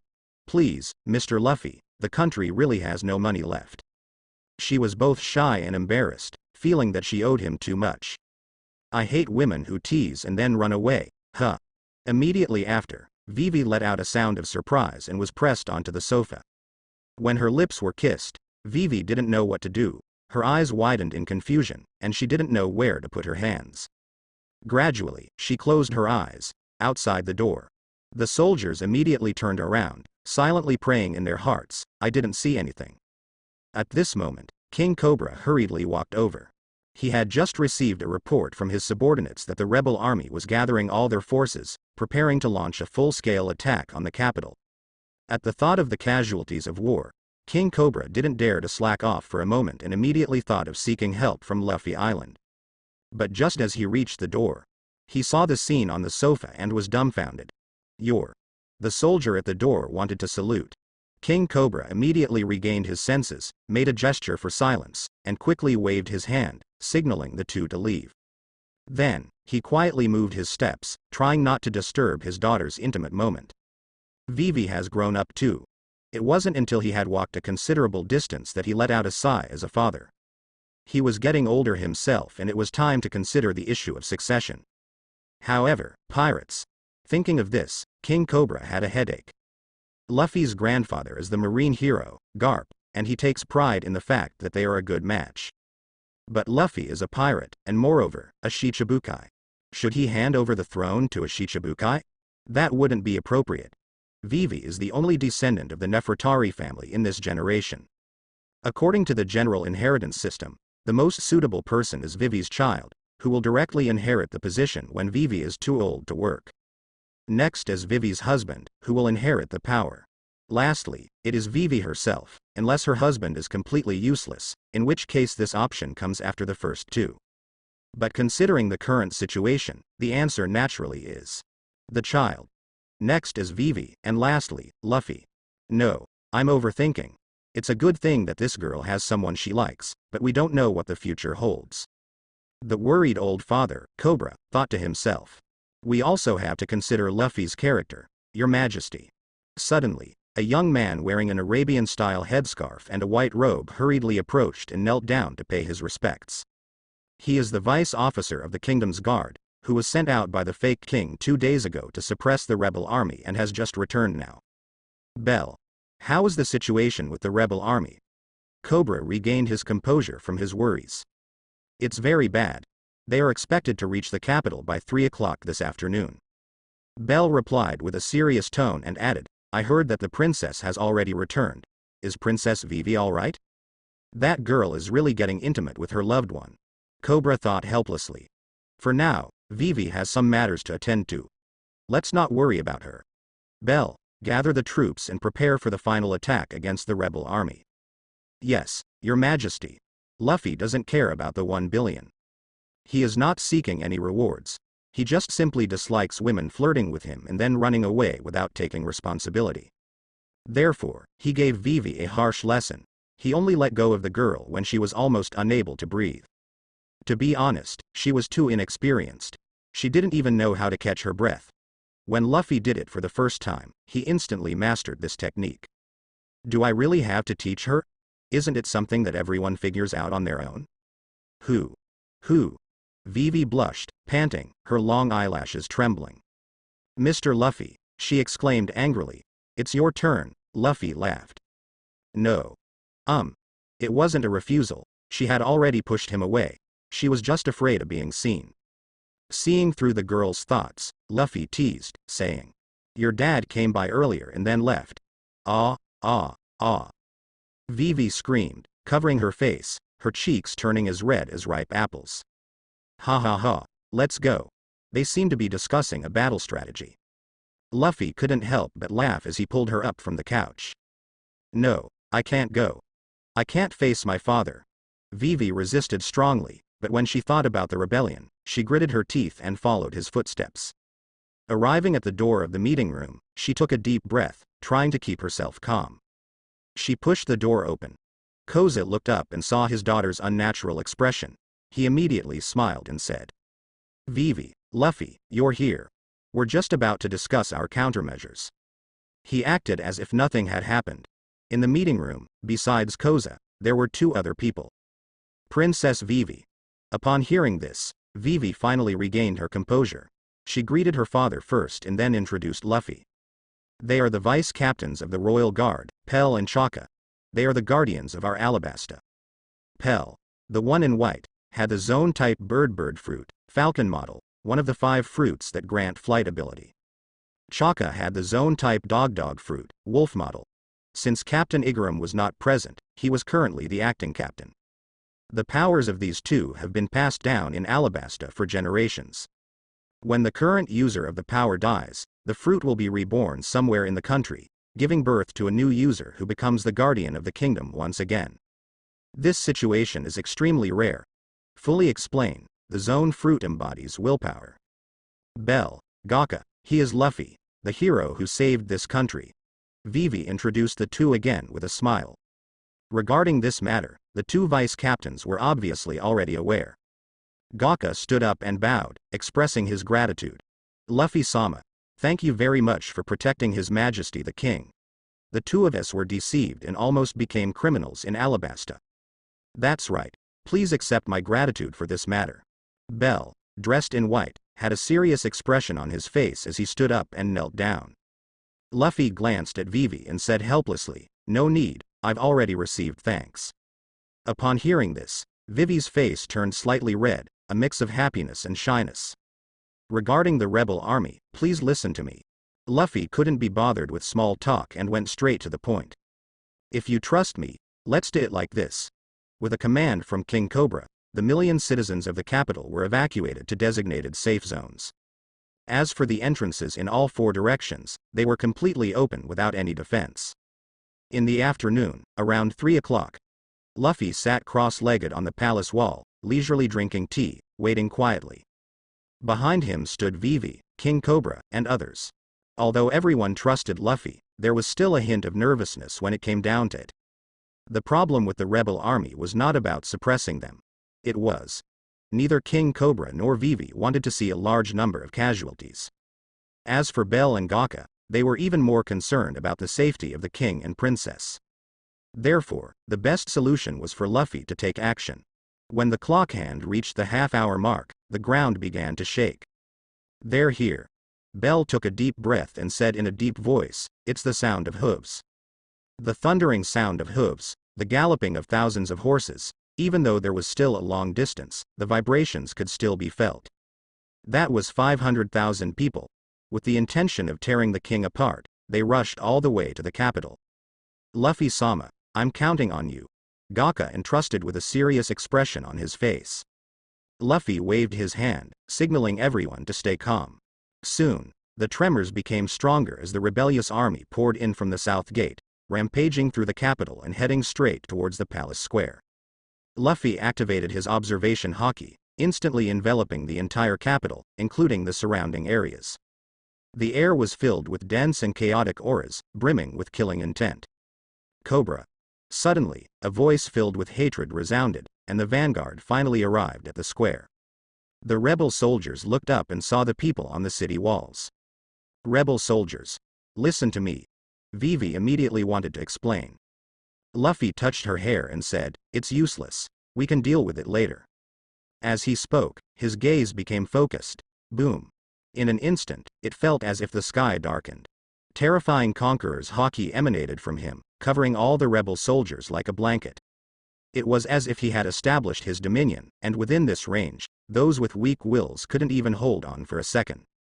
Before the vanguard of the rebel soldiers, who had just entered the square, could condemn the king for his sins. Conquerors descended, like a devastating blow. In an instant, like wheat in autumn, the people on horseback fell one after another. In the blink of an eye, everyone, including the horses, fainted. Then, the conqueror's haki spread to the outer areas. The entire capital was within Luffy's striking range. Boom boom boom boom boom. 1 vs 500,000. Duration, 3 seconds. The victor, Monkey D. Luffy. It's done. Haki came and went quickly. Luffy patted his butt as he stood up from the city wall, taking a sip of water. Vivi and the others had expressions of disbelief. Is it over just like that?